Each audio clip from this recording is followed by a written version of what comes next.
திரை சாதனை மார்க்க அன்பர்கள் அனைவருக்கும் இனிய மாலை வணக்கம். உலகெல்லாம் நிறைந்த பரம்பொருளே, பிரபஞ்சமே, மகா சக்தியே, உன்னில் பிறந்த உன்னில் வளரும் எங்களை உன்னதமாக்கி அருள் புரிவாய். இன்றைய வகுப்பு நம்ம எதிர்மறை எண்ணங்கள், அதுல இருந்து எப்படி விடுபடலாம் அப்படிங்கிறத பத்தி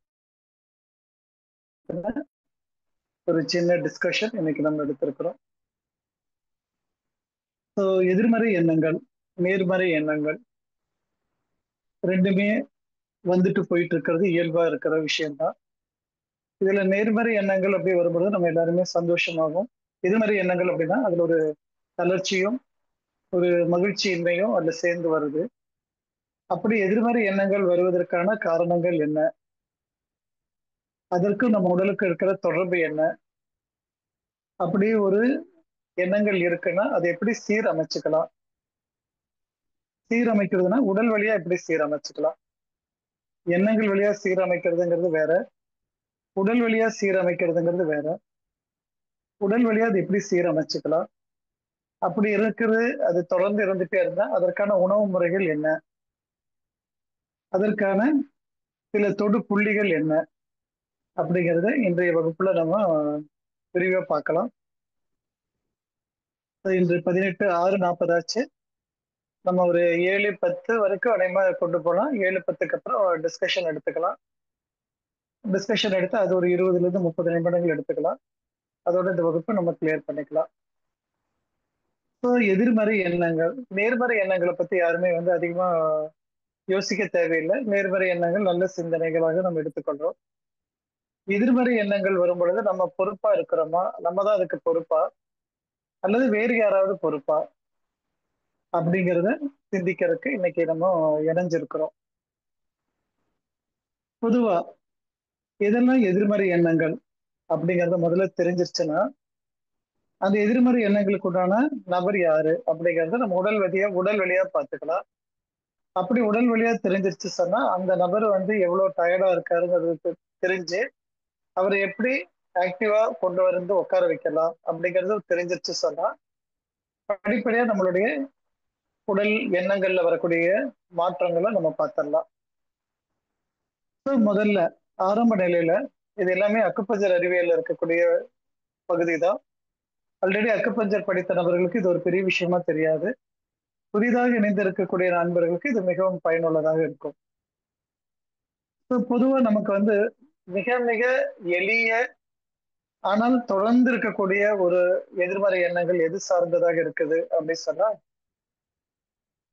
கவலையான செய்திகள், கவலையான எண்ணங்கள் தான் மிக மிக எளியதாகவும் ஒரு பெரிய தொந்தரவுக்குள்ள ஆகாத மாதிரியும் தெரியக்கூடிய ஒரு விஷயம். எப்ப பாரு கவலையான ஒரு விஷயம். இந்த கவலையான விஷயம் அப்படிங்கிறது ஒரு பெரிய உடல்ல ஒரு இம்பாக்ட் பண்ணிடுமா அப்படின்னா கண்டிப்பா ஒரு பெரிய விஷயமா தெரியாது. அப்பப்போ சின்ன சின்ன கவலையான விஷயங்கள் வந்து கொண்டேதான் இருக்குது. அது உள்ள போய் உட்கார்ந்துருச்சு அப்படின்னா நம்மள உடல் உபாதையா மாத்தி விட்டுடும். அல்லது உடல் உபாதை ஒரு பர்டிகுலர் இடத்துல இருந்துச்சுன்னா உங்கள்கிட்ட இருந்து வரக்கூடிய எண்ணங்கள் அதிகமா கவலையான எண்ணங்களா வெளியே வந்துகிட்டே இருக்கும். இது எப்படி கண்டுபிடிக்கலாம் அப்படின்னா ரொம்ப சுலபமாவே பார்த்திடலாம். நீங்க யாராச்சும் ஒரு நபரை நோட்டீஸ் பண்ணிட்டு இருங்க. அந்த நபர் வேறு யாராவது ஒருவர் தன்னுடைய பிரச்சனைகளை பத்தி சொன்னாங்கன்னா, அதாவது ஒருத்தரோட கவலையை பத்தி பேசுறாங்க அப்படின்னா தன்னோட வீட்டு பிரச்சனையோ அல்லது தன்னுடைய வாழ்வியல் பிரச்சனையோ தன்னுடைய பொருளாதார பிரச்சனையோ அல்லது தன்னுடைய ஏதாவது ஒரு பிரச்சனை, ஆபீஸ் பிரச்சனையோ எதையோ ஒண்ணு பேசுறாங்கன்னா அந்த சொன்ன நபரை விட, அதாவது பாதிக்கப்பட்ட நபரை விட அதை கேட்டுட்டு இருந்த நபர் இருக்காரு பாத்தீங்களா, அவர் இவரை விட அதிகமா பாதிக்கப்பட்டதாக மாறிடுவாரு. உதாரணத்துக்கு ஒரு அம்மா காய்கறி வித்துட்டு போறாங்க. அத காய்கறி வாங்குறதுக்காக ஒரு அம்மா வெயிட் பண்ணிட்டு இருக்காங்க. காய் விக்கிற அம்மா காய் வித்துட்டே 2 3 தன்னோட குறைகளை பேசுறாங்கன்னு வச்சுக்கோங்க.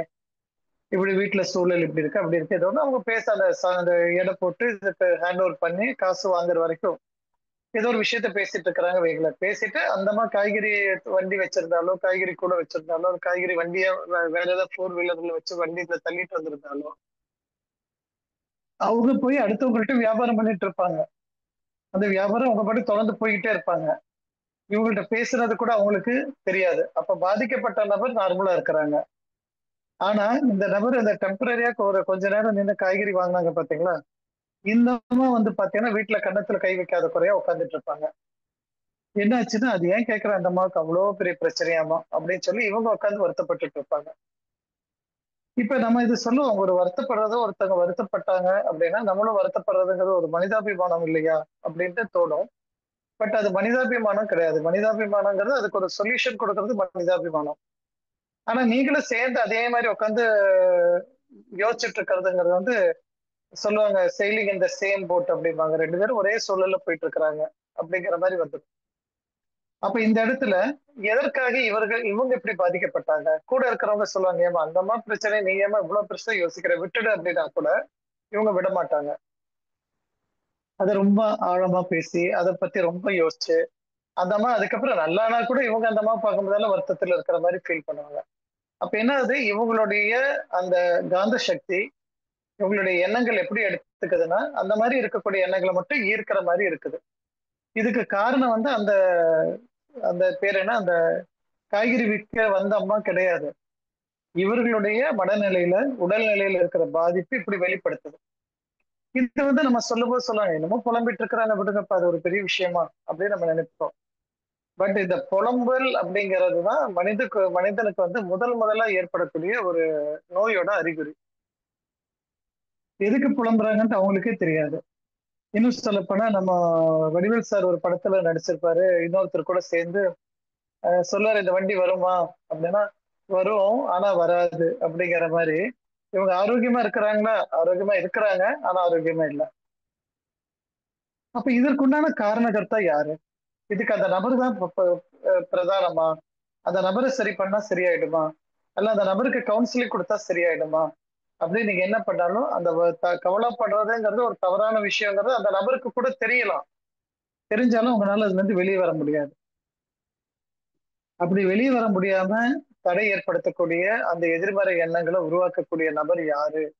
அப்படின்னு பார்த்தா நம்ம உடல்ல அற்புதமா அக்குபஞ்சர் சொல்லுது. இது வந்து மண்ணீரல் சார்ந்த ஒரு பிரச்சனை அப்படின்னு சொல்லிடுறாங்க.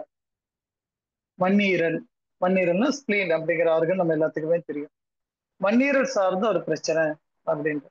அப்ப மண்ணீரலோட வேலை என்ன? அப்படின்னா அது வந்து ஒரு நிலத்துடைய தன்மையை கொண்டதுதான் நம்ம மண்ணீரல் சொல்றோம். அப்ப நிலத்துல என்ன தன்மை இருக்கு அப்படின்னா, நிலம் அப்படின்னா அது ஒரு பிரம்மாண்டம் அப்படின்ட்டு நம்ம சொல்லலாம். நிலத்துலதான் எல்லா வேலைகளும் செய்கிறோம், ஆடுறோம், பாடுறோம் அப்படின்னு நம்ம எல்லாமே சொன்னா கூட, நிலத்துக்குன்ட்டு இருக்கிற ஒரு ஸ்பெஷாலிட்டி அப்படின்னா, அல்லது யூனிக்னஸ் அப்படி சொல்லப் போனா அதுக்கு என்ன சொல்லலாம்னா, அதனோட விளைச்சல் அப்படிங்கிறத தான் நம்ம வந்து அதனோட ஸ்பெஷாலிட்டி சொல்ல முடியும். நிலத்துல அதனோட விளைச்சல் அப்படிங்கிறது முக்கியமா சொல்றோம். அப்ப விளைச்சல்னா என்ன? அப்படின்னா, ஒரு பொருள போட்டா அந்த பொருள் பல்கி பெருகணும். அப்படி இருந்தா தான் அது பேரு விளைச்சல். நான் ஒரு விதை போட்டா அந்த விதையில இருந்து ஒரு 300 விதைகளாக 300 விஷயங்கள் இருக்கு அல்லது வெளிப்படுது. ஒரு நெல்மணி போட்டா அதுல இருந்து 300 நெல்மணிகள் வந்தது. அப்படின்னா அது ஒரு சிறப்பான விவசாயம் தான் சொல்லலாம். ஒரு நெல்மணி போட்ட ஒரே ஒரு நெல்மணி தான் வந்துச்சு அப்படின்னா அது பேரு விவசாயம் கிடையாது. ஏன்டா அதுக்கு அந்த நெல்மணி விதைக்காம இருக்கலாமே. சந்தனம் சார் சொல்ற மாதிரி என்ன சொல்றது, பருத்தி போட்டா பருத்தி குடர்லயே இருக்கலாமே அப்படிங்கிற மாதிரி அந்த விதை நெல்லை நம்ம கையிலேயே வச்சுக்கலாமே.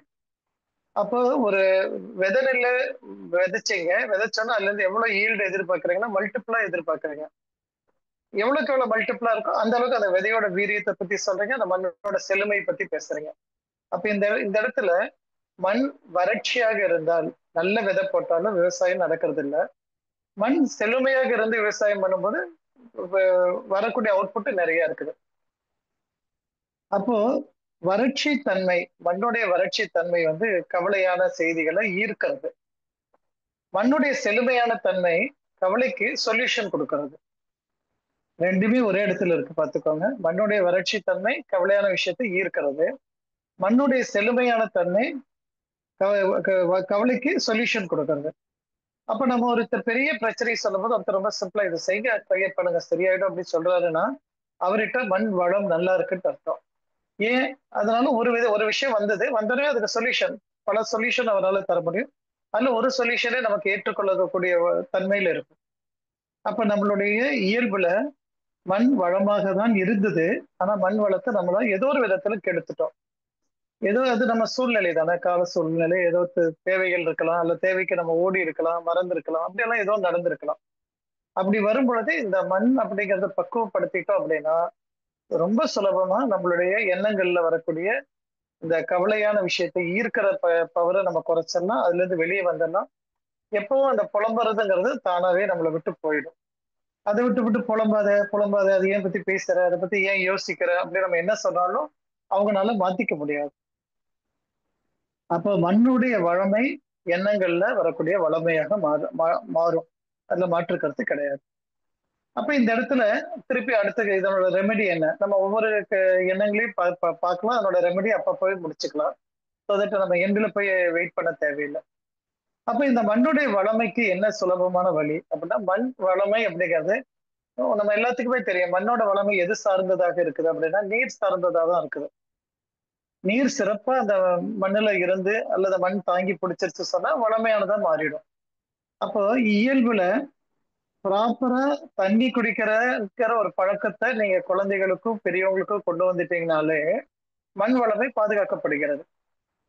பர்டிகுலரா யாரெல்லாம் ஏசி ரூம்ல இருக்கிறாங்களோ அவங்க எல்லாம் தண்ணியோட இன்டேக் ரொம்ப குறைஞ்சிரும் பாத்தீங்கன்னாலே தெரியும்.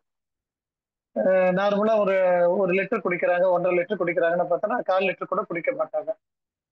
அப்ப 1/4 லிட்டர் குடிக்கலைனாலும் அந்த பூமியோட வெப்பத்தன்மை அடைஞ்சிட்டு தான் இருக்கும்.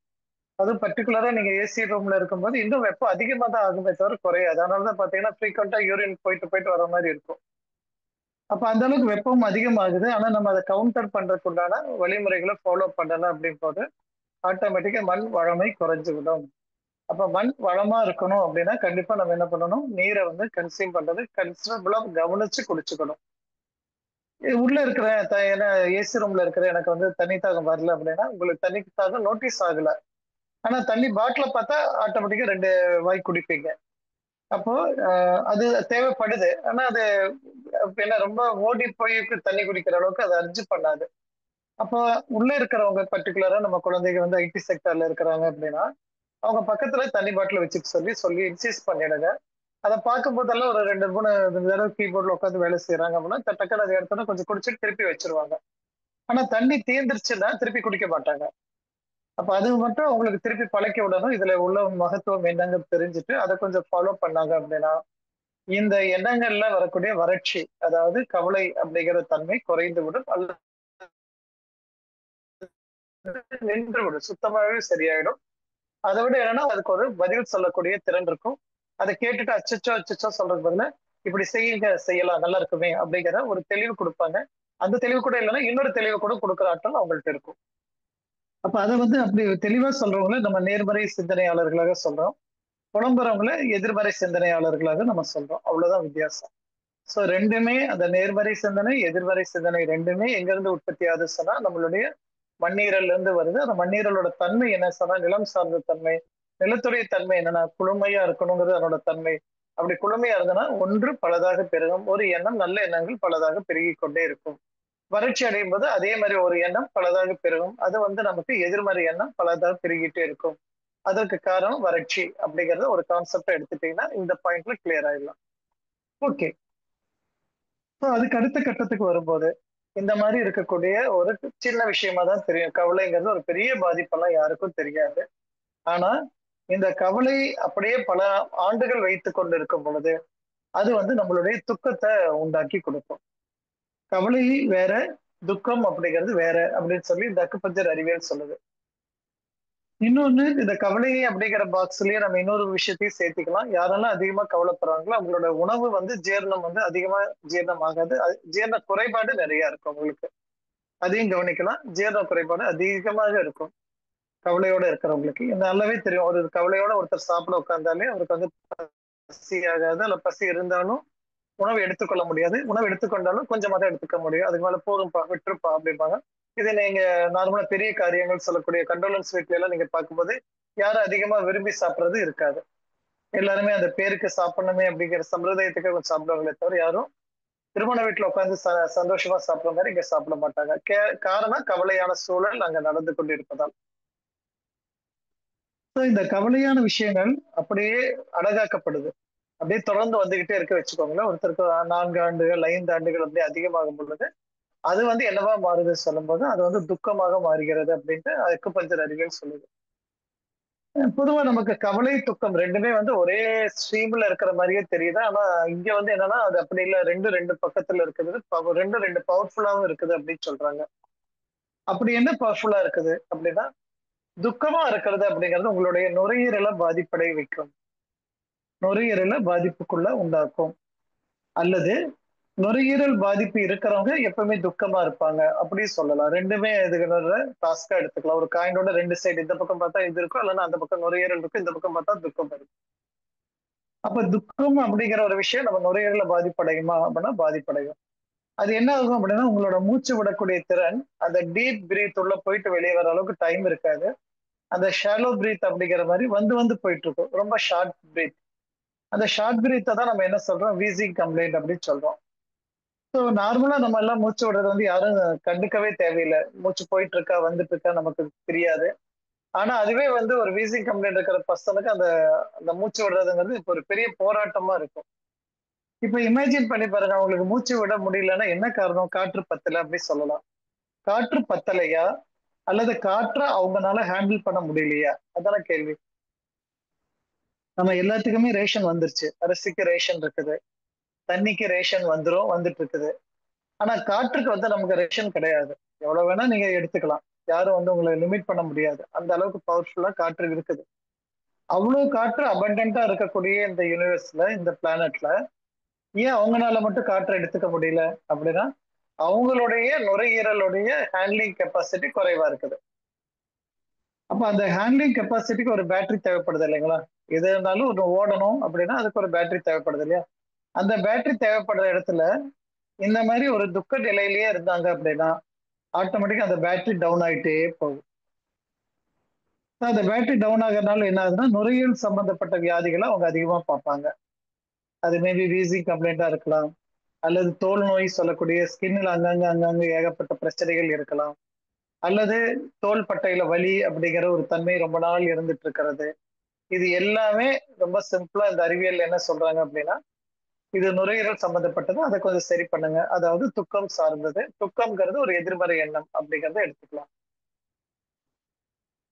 அப்ப துக்கம் வந்து எதிர்மறை எண்ணமா இருக்குது அப்படின்னா, அதுல இருக்கிற நம்மளுடைய பாசிட்டிவா எத பார்க்கலாம் அப்படின்னா, அந்த துக்கத்த வந்து கடந்து போகுதல்.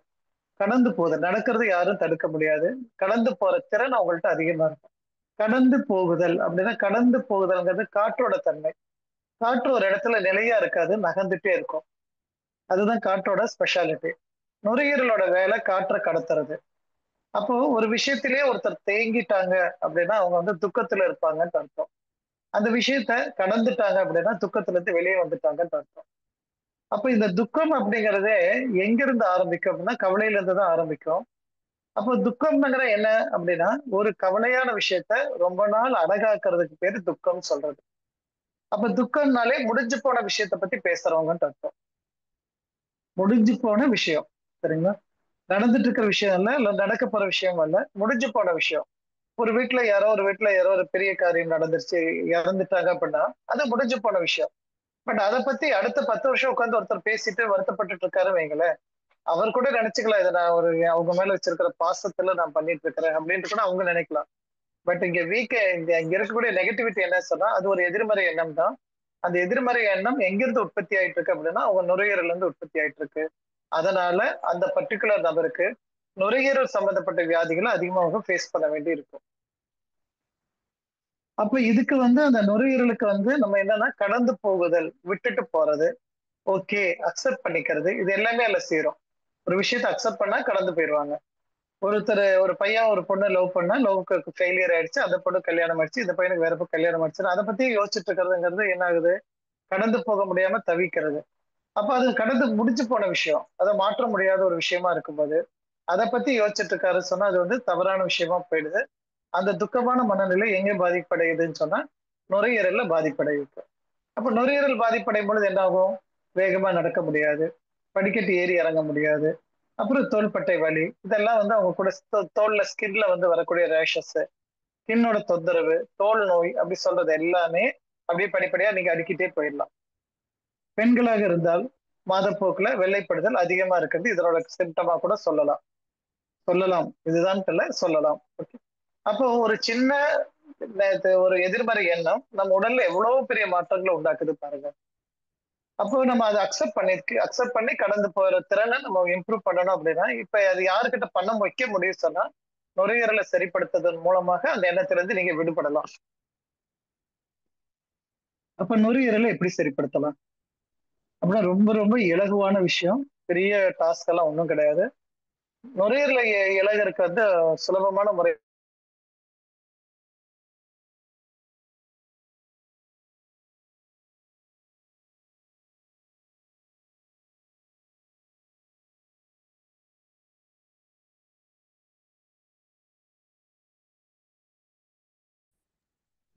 கேக்குதுங்களா மேடம்? நுரையீரல் அந்த சரிப்படுத்துவதுன்னு சொன்னீங்க ஏன் சுலபமான முறை, அதுக்கப்புறம் கொஞ்சம் பிரேக் ஆயிடுச்சு. இடையில கட்டாச்சு. Okay okay. ஆமாய்யா. நுரையீரல்ல கொஞ்சம் சிக்னல் வந்து இங்க நான் இருக்கிற இடத்துல கொஞ்சம் சிக்னல் வீக்கா இருக்கு. வெளியூர்ல இருக்கிற மேடம். இவ்வளவு நேரம் ஓகே. நல்லா தான் இருக்குங்கய்யா. சரி, நன்றி நன்றிம்மா. அப்ப நுரையீரலை வந்து சுலபமா நம்மளால காப்பாற்ற முடியும். சீக்கிரமா இம்ப்ரூவ் பண்ண வைக்கவும் முடியும். அப்ப வந்து உடல் வழியா நம்ம போலாம். எண்ணங்கள் வழியா நீங்க கரெக்ட் பண்றதுங்கிறது வந்து நிறைய தவங்கள் செய்துதான் நம்ம கரெக்ட் பண்ண முடியும். அது கொஞ்சம் உங்களுக்கு ஹார்ட்ஷிப்பா இருந்துச்சு அப்படின்னா, சிம்பிளான வழியில என்ன பண்ணலாம்னா, உடல் வழியா போகலாம். உடல் வழியானா நுரையீரலை எப்படி சரி பண்ணிக்கலாம்? அப்படின்னா நுரையீரலை சரிப்படுத்துறதுக்கு வந்து மிளகு, பெப்பர் அப்படிங்கிறது வந்து மிக பிரதானமா பயன்படும். அப்ப எதுல எல்லாம் உங்க உணவுல கொஞ்சம் பெப்பரை அதிகமா சேர்த்துறீங்களோ, காரம்ங்கிறதுல நிறைய காரங்கள் இருக்குது. காரம் நிறைய இருக்குது. ஆனா அதுல எல்லாத்தையும் விட கொஞ்சம் உயர்ந்தபட்சமான காரமா எடுத்துக்கிறது குறுமிளகு. அப்ப பெப்பர் சார்ந்த உணவுகள் நீங்க வெஜ் சாப்பிட்டாலும் சரி, நான்வெஜ் சாப்பிட்டாலும் சரி, பெப்பர் சார்ந்த உணவுகளை நீங்க எடுத்துட்டு வரும் பொழுது ஆட்டோமேட்டிக்கா என்ன ஆகும்னா நம்ம நுரையீரல் வந்து அதிகமான எனர்ஜி வாங்கி தேக்கி வைக்க ஆரம்பிக்கும். அப்படி நல்ல எனர்ஜி தேக்கி வைக்கும் பொழுது உங்களோட சிந்தனைகள்ல வரக்கூடிய இந்த துக்கமான எண்ணங்கள் கடந்து போக முடியாம தடையை ஏற்படுத்திட்டு அங்கேயே உட்கார்ந்துக்கிறது இது எல்லாமே வந்து நம்மளால ஈஸியா வெளியே வந்துட முடியும். இதை விட்டு வெளியே வந்துட முடியும். ஓகே. அதற்கு அடுத்ததுதான் மிக மிக மிக மிக முக்கியமானது ஒண்ணு. இதையும் நீங்க அப்படியே விட்டுட்டோம். அப்படியே அதுல விட்டுட்டோம் சொன்னா அதை கண்டுக்காம இருந்து அப்படியே நீங்க கடக்க முடியாம அப்படியே உள்ளே இருந்தீங்க அப்படின்னா அடுத்ததுதான் நமக்கு வந்து தொட்டதுக்கெல்லாம் பய உணர்வு ஏற்படும். இந்த பய உணர்வு அப்படிங்கிறது வந்து மிக மிக ஒரு கொடுமையான ஒரு விஷயம் சொல்லலாம். எதுக்கு பயம் அப்படிங்கிறது ஒரு அளவே இருக்காது. எல்லாத்துக்கும் பயம் வர ஆரம்பிச்சிடும். ஓகே. வாழ்க்கையை பத்தின பயம், பணத்தை பத்தின பயம், தொழிலை பத்தின பயம், கல்வியை பத்தின பயம், நாளைக்கு எந்திரிப்போமா இல்லையாங்கிற பயம், மனிதர்களை பத்தின பயம், பேங்க பத்தின பயம், இப்படி போய் அடிக்கிட்டே போலாம். நம்ம இவர் தெனாலியில கமலஹாசன் சார் பேசுவார் இல்லைங்களா, பயம் சொன்னா அவர் ஒரு பெரிய லிஸ்ட் போடுவார்ல, அந்த லிஸ்ட்டை விட அதிகமாவே நமக்கு பயத்தை உண்டாக்கி கொடுக்கும். அப்படி பயத்தை உருவாக்கக்கூடிய நபர் யாரு, அவர் எதனால அப்படி இருக்காரு அப்படின்னா அது வந்து முழுக்க முழுக்க நம்மளுடைய சிறுநீரகம் சார்ந்ததாக இந்த அக்குபஞ்சர் அறிவியல் சொல்லுது. அதாவது கிட்னி சார்ந்ததாக சொல்லப்படுது. அப்ப பய உணர்வு அதிகமாக இருக்கிறவங்க வந்து பாத்தீங்கன்னா சிறுநீரக பாதிப்புக்குள்ளாகிறதுக்கான வாய்ப்புகள் அதிகமாக உள்ளது. இதை வந்து நமக்கு சில எக்ஸாம்பிள் சொல்லும் போது என்ன ஒரு எக்ஸாம்பிள் சொல்லிடலாம், டைம் இல்லை. ஒரே ஒரு எக்ஸாம்பிள் எடுத்துக்கிட்டா குழந்தைகளை நீங்க ஸ்கூல் கோயிங்கா இருக்கிறாங்க, இப்பதான் எல்கேஜி யூகேஜி படிக்கிற குழந்தைகளாக இருக்கிறாங்க. அவங்கள நீங்க ஏதாச்சும் மிரட்டிட்டீங்க அப்படின்னா உடனே அந்த குழந்தைங்க என்ன பண்ணுவாங்கன்னா நிக்கிற இடத்துல யூரின் போயிடுவாங்க. அப்ப அந்த யூரின் உடனே வந்தது காரணம் என்னன்னா அவங்களோட சிறுநீர் பை யூரினரி பிளாடர்ல வச்சுட்டு இருந்த யூரின் உடனே இறங்கிடுச்சு. காரணம் இறங்குனது காரணம் என்னன்னா பய உணர்வை கொடுத்த உடனே அவங்க வந்து யூரின் போயிடுறாங்க. சிலர் பெட் வெயிட் பண்ணிடுவாங்க. அப்படி பண்ணும்போது கேட்பாங்க என்ன ஏன் பெட் வெயிட் பண்ணன அப்படி கேட்டா, பெட்ல ஏன்டா யூரின் போட கேட்டா நைட் என்ன பயமுறுத்துற மாதிரி ஏதோ பேய் பார்த்தேன் பிசாச பார்த்தேன் அப்படின்னு சொல்லும்போது அதுவும் வந்து பயத்தை உண்டாக்குறதுனால வரக்கூடிய விஷயம். அப்ப பயம் வந்து எதுல வரும், அதுக்கு உண்டான அது எப்படி மாற்றுறது அப்படின்னா தெளிவு இல்லாமல் இடத்துல வந்து பயத்துக்கு உண்டான ஒரு பேஸா இருக்கும். எதுல இருந்தாலும் சரி அதுக்கு ஒரு தெளிவு இல்லை அப்படின்னா அது பயத்தை உண்டாக்கிடும். இப்ப உதாரணத்துக்கு இஎம்ஐயோட பயம் எல்லாத்திட்டையும் இருக்கும். இஎம்ஐ மாசம் மாசம் கட்டணும்.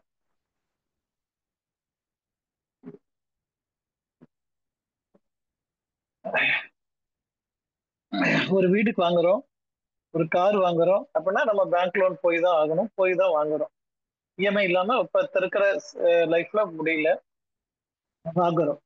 ஆனா இப்ப இஎம்ஐ வாங்குறது பிரச்சனை இல்லை, அந்த இஎம்ஐ பத்தின தெளிவு நம்ம கிட்ட இருக்கா அப்படின்னா தெரியறது இல்ல. கையெழுத்து போட்டு எனக்கு பணம் கொடுத்தாங்க அப்படின்னு நம்ம வாங்கிக்கிறோம்.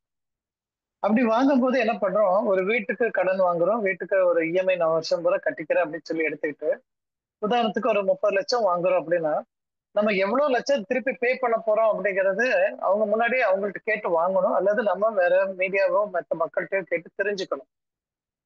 நான் 30,00,000க்கு 30,00,000 கட்டுனா போதுமில்ல அப்படின்னு நினைச்சிட்டு, நான் 30,00,000 கட்டிட்டு, அப்ப போய் அவன்கிட்ட போய் கேட்கும்போது, இல்லைங்க நீங்க கட்டுனது வந்து பாதி கூட வந்து சேரலையே அப்படி சொன்னோனே, பயங்கர குழப்பம் வந்து பயத்துக்குள்ள போயிடுறாங்க.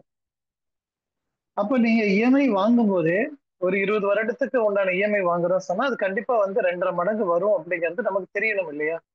அப்ப 30,00,000 வாங்குனோம் சொன்னா, கண்டிப்பா நம்ம 60லருந்து 70,00,000 கட்டப் போறோம் அப்படிங்கிறது நமக்கு தெரியணும். அந்த 70,00,000 கட்டுறதுங்கிறது எண்ணம் வரும்போது என்ன ஆகுது, நமக்கு ஒரு தெளிவு வருது. தெளிவு வரும்போது, ஆமா நம்ம வாங்கும்போது அந்த ரேட் அப்படி இருந்துச்சுப்பா. 20 வருஷத்துக்கு அப்புறம் அதனோட வேல்யூ கூடுதுல்ல. அதையும் சேர்த்து தானே நம்ம கட்டணும் அப்படிங்கிறது ஒரு தைரியம் வரும். 70க்கு மைண்ட் செட் ஆகும். நீங்க பணம் ஒழுங்கா கட்டிட்டு இருப்பீங்க. பயம் இருக்காது. ஆனா நம்ம ஒரு கணக்கு வச்சுட்டு 30,00,000 வாங்குற இஎம்ஐயால டிவைட் பண்ணி, இது 8 வருஷத்துல கிளியர் ஆயிடும். 9 வருஷத்துல கிளியர் ஆயிடும். அதுக்கப்புறம் வர்றதெல்லாம் எனக்கு நஷ்டம் தானே அப்படி நீங்கலாம் ஒரு கணக்கு போட்டுட்டு உட்கார்ந்துட்டு இருந்தீங்கன்னு சொன்னா, கண்டிப்பா அதுக்கப்புறமோ அல்லது அதுக்கு முன்னாடியோ கட்ட முடியலன்னா பயம் நமக்கு வந்துரும். அப்ப தெளிவு இன்மையா இருக்கிறது வந்து நமக்கு எதை பண்ணும்னு சொன்னா பயத்தை உண்டாக்கி கொடுக்கும். எதுல இருந்தாலும் சரி. படிப்புல தெளிவு இல்ல. படிக்கலைன்னா என்ன ஆகும்? அப்படிங்கிற ஒரு தெளிவு இருந்துச்சு அப்படின்னா, ஓகே நான் படிக்கல அப்படின்னா நான் ஒரு கடையை போட்டு உட்கார முடியும். நான் படிக்கலன்னு சொன்னா நான் 2 பேரை வச்சு வேலை வாங்க முடியும். அப்படிங்கிற ஒரு திறன் உங்களுக்கு வந்துருச்சுன்னா, படிப்பை பத்தின பயம் வராது. படிப்பு தான் வரலையே. வராம இருக்கப்போ இப்ப குத்தி குத்தி நான் என்ன பண்ண முடியும்? சரி அதுல இருந்து நான் அடுத்தது என்ன பண்ணணும்? படிக்கச்சா இந்த வேலைக்கு போலாம். படிக்கலன்னு சொன்னா நான் இந்த வேலைக்கு போலாம். ஓகே அது எனக்கு பிடிச்சிருக்கு. அப்ப நான் அந்த வேலையில இறங்கிட்டே சொன்னா, நான் எதுக்கு படிப்பை பத்தி பயந்துட்டு இருக்கிறோம்? இல்லைங்களா? உடல் ஆரோக்கியம் அப்படி சொன்னா, ஆரோக்கியம்னா என்ன? நோய்னா என்ன? ஆரோக்கியத்துக்கு வந்து எப்படி ஆரோக்கியத்தை எப்படி மெயின்டைன் பண்ணுது? சரி நோய் வந்துருச்சு. நோய் வந்தா நான் எப்படி மேல வர்றது? அப்படிங்கிற ஒரு தெளிவு கிடைச்சிருச்சுன்னா, அத பத்தின பயம் கிடையாது. கடைசியில் இறந்து போயிடுவோம். இறந்து போனா என்ன நடக்கும்? அத பத்தின ஒரு தெளிவு. மரணம்னா என்ன? அப்படிங்கிற ஒரு தெளிவு கிடைச்சிருச்சுன்னா, மரணத்த பத்தி பயப்பட மாட்டோம். குடும்பம்னா என்ன? அப்படின்னு குடும்பத்த பத்தின ஒரு ஆரோக்கியமான தெளிவு இருந்துச்சு சொன்னா, கண்டிப்பா குடும்பத்த பத்தி பயப்பட மாட்டோம். திருமணம்னா என்ன? திருமணத்த பத்தின பயம் எதனால வருது? அத பத்தி தெளிவு இல்ல. அதனால பயம் வருது. பெண்ணா என்ன? அத பத்தின தெளிவு இல்ல. அதனால பெண்ண பார்த்தா பயமா இருக்கு. ஆண்னா என்ன? ஆண பத்தின தெளிவு இல்ல, பயம் வருது. அப்போ ஒரு பயம் அப்படிங்கிறது தெளிவின்மையோட அடையாளமாக இருக்கு. அப்ப தெளிவு எங்க இருந்து வரும்? நம்மளுடைய சிறுநீரகத்தோட சக்தி நல்லபடியா இருந்துச்சுன்னா தெளிவு வரும். சிறுநீரகத்துல சக்தி இல்லாத நிலை வரும்பொழுது பயம் ஏற்படும். ஓகே.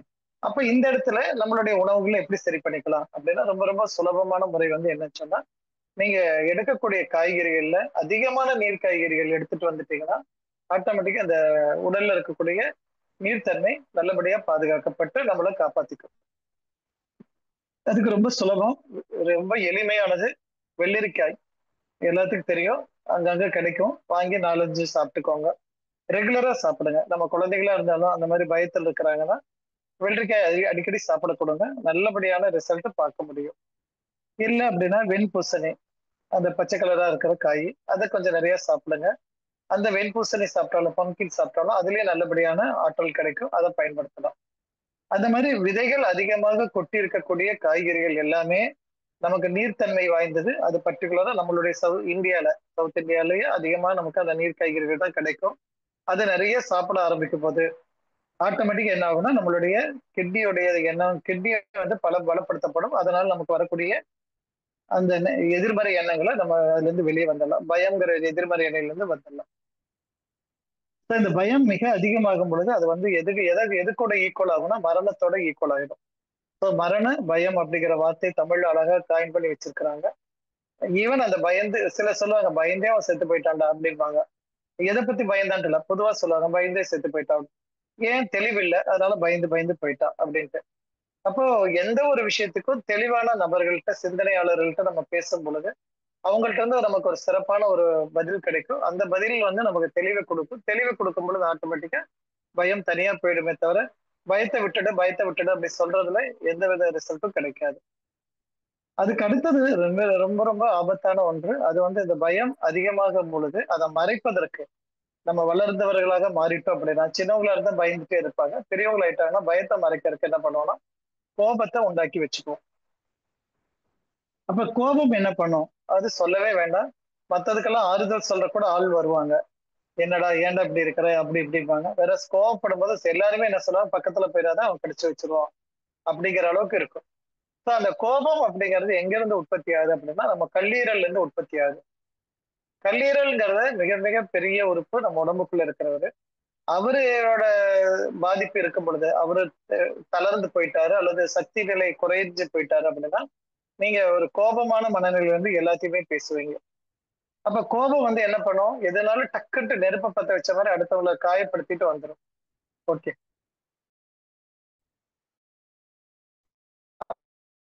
அப்ப ஆட்டோமேட்டிக்கா உங்கள சுத்தி இருக்கிறவங்க எல்லாம் விலக ஆரம்பிக்கும். கோபம் அப்படிங்கிறது ஒரு வறட்சி தன்மையை குறிக்கிற ஒரு இதாக நாங்க எடுத்துக்கலாம். வறண்ட நிலையில இருக்கிறது கோபத்தோட தன்மையில இருக்கு. அதனால வறண்ட நிலை எப்படி இருக்குது? அதுக்குண்டான எதிர்நிலை என்னவா இருக்கும் அப்படின்னா, வறண்ட நிலை அப்படிங்கிறது ஒரு மரம் அப்படிங்கிற ஒரு விஷயத்தோட கம்பேர் பண்ணுவாங்க அக்குபஞ்சர் அறிவியல்ல. மரம் அப்படின்னா, காய்ந்து போன மரமாக இருந்தீங்க அப்படின்னா, அந்த மரத்த சுத்தி யாரும் இருக்க மாட்டாங்க. அங்க ஒருத்தர் கூட ஏன் கூட கேட்க மாட்டாங்க. அதுவும் பெரிய மரமா இருக்கலாம். ஆனா அது பக்கத்துல அந்த செழுமை இருக்காது. அதோட குளிர்ச்சி தன்மையே இருக்காது. அதே ஒரு மரம் நல்லா வளர்ந்து பாக்குறதுக்கு பச்சை பசேல்னு இருந்துச்சு வைங்களேன். மரம் பேசாம தான் இருக்கும். ஆனா மரத்த சுத்தி ஆட்டோமேட்டிக்கா மக்கள் உட்கார்ந்துக்குவாங்க. ஆடு, மாடுகள் உட்கார்ந்துக்கும். பறவைகள் கூடு கட்டும். இது எல்லாம் தானாவே நடக்கும். அப்போ ஒருத்தருடைய வறட்சி நிலையில ஒருத்தர் உட்கார்ந்து இருந்தாருன்னா, அது மரம் பாதிப்பா இருக்குது. அதுவே ஒரு ஈரப்பதமா நம்ம ஏற்கனவே நிலத்துக்கு சொன்னோம் இல்லையா? நிலத்துல இருந்துதானே மரம் வளருது. அப்படி ஒரு ஈரப்பதமா செழுமையை நோக்கி இருந்தாங்க அப்படின்னா, ஆட்டோமேட்டிக்கா என்ன ஆகும்னா, அந்த மரம் ஈர்க்க ஆரம்பிச்சிரும். அப்போ நீங்க யோசிச்சு பாருங்க, ஒரு கடை வைக்கிறாங்க. ஒரு கடைய வச்சு பிசினஸ் பண்ணணும்னு நினைக்கக்கூடிய ஒரு நபர், தன்னுடைய மரம் ஆரோக்கியமாக இருந்தா மட்டும் தான் கஸ்டமர் அவரால ஈர்க்க முடியும். எல்லாம் ரொம்ப என்ன ஒரு சின்னதா எக்ஸாம்பிளுக்கு ஒரு ஹோட்டல் வச்சிருக்காரு அப்படின்னா கூட ஃபுட் எல்லாம் ரொம்ப நல்லா தான் செய்வாங்க. ஆனா அங்க உட்கார்ந்து இருக்கக்கூடிய நபரோ அல்ல அந்த கடையில இருக்கக்கூடிய நபர்களோ மரம் பாதிக்கப்பட்டவர்களாக இருந்தார்கள் அப்படின்னா ஆட்டோமேட்டிக்கா என்ன ஆகும்னா அங்க வரக்கூடிய செடி அதாவது மரத்துல வரக்கூடிய பறவைகள் எப்படி தானாவே விலகி போயிடுமோ அது மாதிரி அந்த கடைக்குள்ள இது என்னமோ தெரியாது அப்புறம் பார்த்தா படிப்படியா கூட்டம் குறைஞ்சு போயிடும். அப்ப இது எல்லா இடத்துக்கும் மேட்ச் ஆகும் உங்களுக்கு. ஒரு குடும்ப சூழலா இருக்கிறீங்க, ஒரு கல்யாணம் நடக்குது, உங்களை எல்லாரும் அரவணைச்சு வந்திருக்கிறாங்க அப்படின்னா அங்க உங்களோட ஈர்ப்பு, உங்களுடைய மரம் நல்லா இருந்துச்சு அதனால எல்லாரும் வந்துட்டாங்க அப்படின்னு. அதே நீங்க அந்த இடத்துல போய் கத்துறீங்க, டேய் வந்து சேர ஒழுங்கா அப்படின்னு நீங்க மிரட்டுறீங்க வைங்களேன், அவன் சொல்ல நீ என்ன பண்றியோ பண்ணிக்க போடா அப்படின்ட்டு. இது நம்ம வீட்டுல குழந்தைகள்கிட்ட பார்த்தா தெரியும். நீங்க மிரட்டி பேசுறீங்கன்னா அதுக்கு வேலை செய்யாது.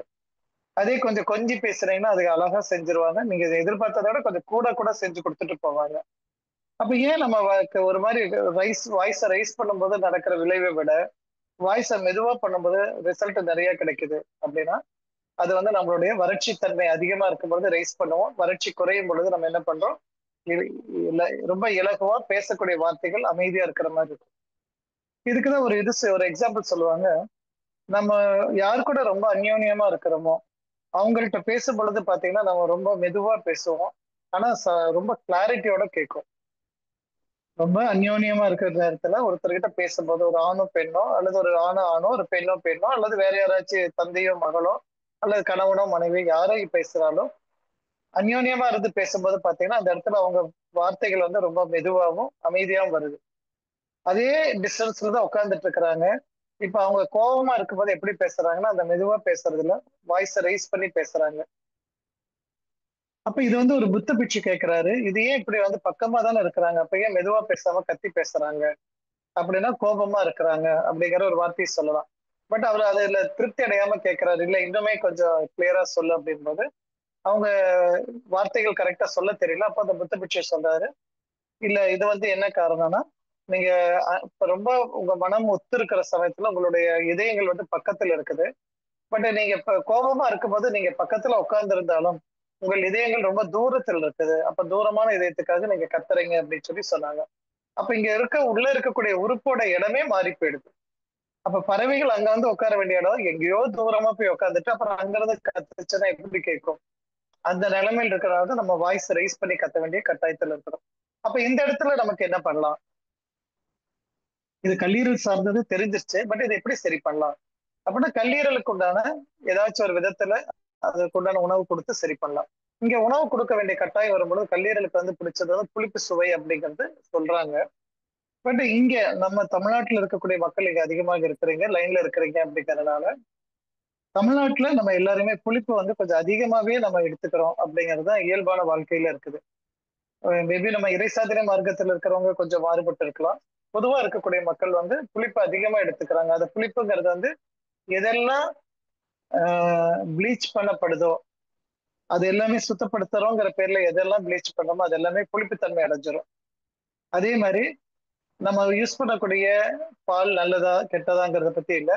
அதுவும் அந்த பால் மூடி வச்சு சப்போஸ் பேக்கெட் பால் மூடி வச்சு நீங்க திறந்து பார்க்கும்போது புளிப்புத்தன்மை இருக்கும். அதுவும் வந்து கொஞ்சம் அதிகமான தொந்தரவு அதிகப்படுத்தலாம். தயிர் புளிப்பா இருக்கும். எல்லாத்துக்கும் மேல இந்த இட்லி தோசை அப்படிங்கிறது வந்து ரொம்ப புளிப்பு சுவையா இருக்கும்.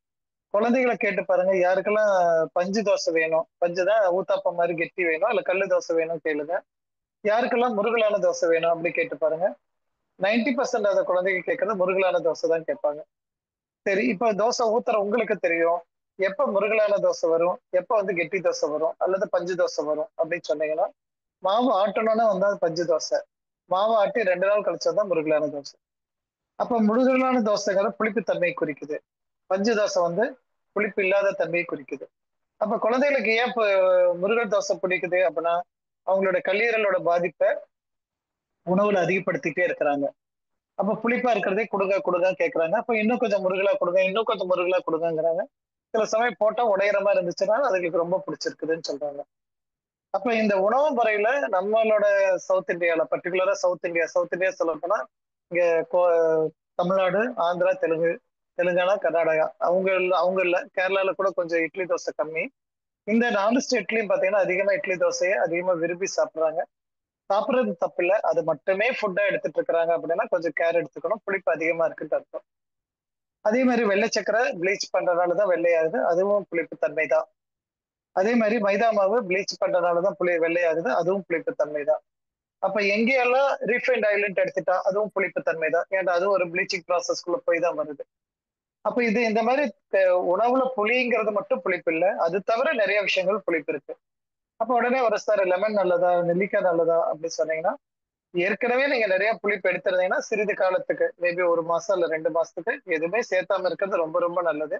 அதுக்கப்புறம் கொஞ்சம் கொஞ்சமா சேர்த்துக்கலாம். வாரத்துக்கு 1 நாள் அப்படிங்கிறத சேர்த்துக்கிட்டீங்கன்னா ஒண்ணும் தப்பு இல்லை.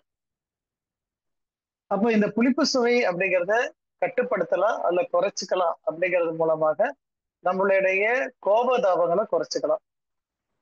அது கோபத்தை குறைச்சிட்டாலே நமக்கு வந்து நம்மள வெறுக்கக்கூடிய நபர்களோட எண்ணிக்கை குறைச்சிட முடியும். அப்ப அவரை இப்ப வீட்டுல குழந்தைங்க வந்து நம்ம கிட்ட அதிகமா கோவப்படுறாங்க அப்படின்ட்டு நீங்க வந்து அவங்கள வந்து வேற மாதிரி பேசி கோவப்படாதன்னு சொல்றதுக்கு பதிலா உணவுல இந்த மாற்றங்கள் எல்லாம் பண்ணிடுங்க. அப்படி அதாவது புளிப்பான உணவுகளை தவிர்த்துட்டு வேற ஏதாச்சும் எடுக்கலாம். உடனே நமக்கு இருக்கிற பிரச்சனை என்னன்னா, சார் இட்லி தோசை விட்டுட்டா என்ன சார் சமைக்கிறது சூழல்ல அப்படிங்கிற ஒரு கேள்வி எல்லாத்துக்கும் வரும், பெண்களுக்கு அதிகமா வரும். இட்லி தோசை விட்டா வேற என்னென்னலாம் இருக்கு, இடியாப்பம் இருக்குது, அவல் எடுத்து செய்யலாம், அவல்ல கார அவல் இனிப்பு அவல் செய்யலாம், அவல்ல புட்டு செய்யலாம், அரிசியில புட்டு செய்யலாம், ராகில புட்டு செய்யலாம், கோதுமையில புட்டு செய்யலாம். அதுக்கப்புறம் இடியாப்பம் நம்ம ஏற்கனவே சொல்லிட்டோம். கஞ்சி எடுத்துட்டா என்ன சிறுதானியங்கள் கஞ்சி எது வேணா செஞ்சுக்கலாம். அரிசி கஞ்சினா இந்த ரேஷன் அரிசி கஞ்சி ரொம்ப அற்புதமா இருக்கும், அதை பயன்படுத்தலாம். இல்லாட்டி சிகப்பரிசி மட்டை அரிசியில கஞ்சி பண்ணிக்கலாம். அதுக்கப்புறம் வந்து நீங்க வந்து கோதுமை தோசை ஊத்தி கொடுக்கலாம். அதெல்லாம் அப்பவே கரைச்சு ஊத்துறது தானே. அந்த மாதிரி வந்து நீங்க ஃபுட்டுன்னு சொல்லி எடுத்துட்டீங்கன்னா நிறைய பார்க்கலாம். ஆனா நம்ம அதுக்குள்ள இருந்து வெளியே வரக்கு சங்கடப்படுறதுனால நமக்கு அது உடனே இன்ஸ்டன்ட் ஃபுட்டா கிடைக்குது அப்படிங்கறதுனால ஃப்ரிட்ஜை திறந்தோம் ஊத்தணும் போது புளிப்பை கொடுத்துட்டு அப்புறம் அவனை கோவப்படாதுன்னு சொல்றதுல அர்த்தமே கிடையாது.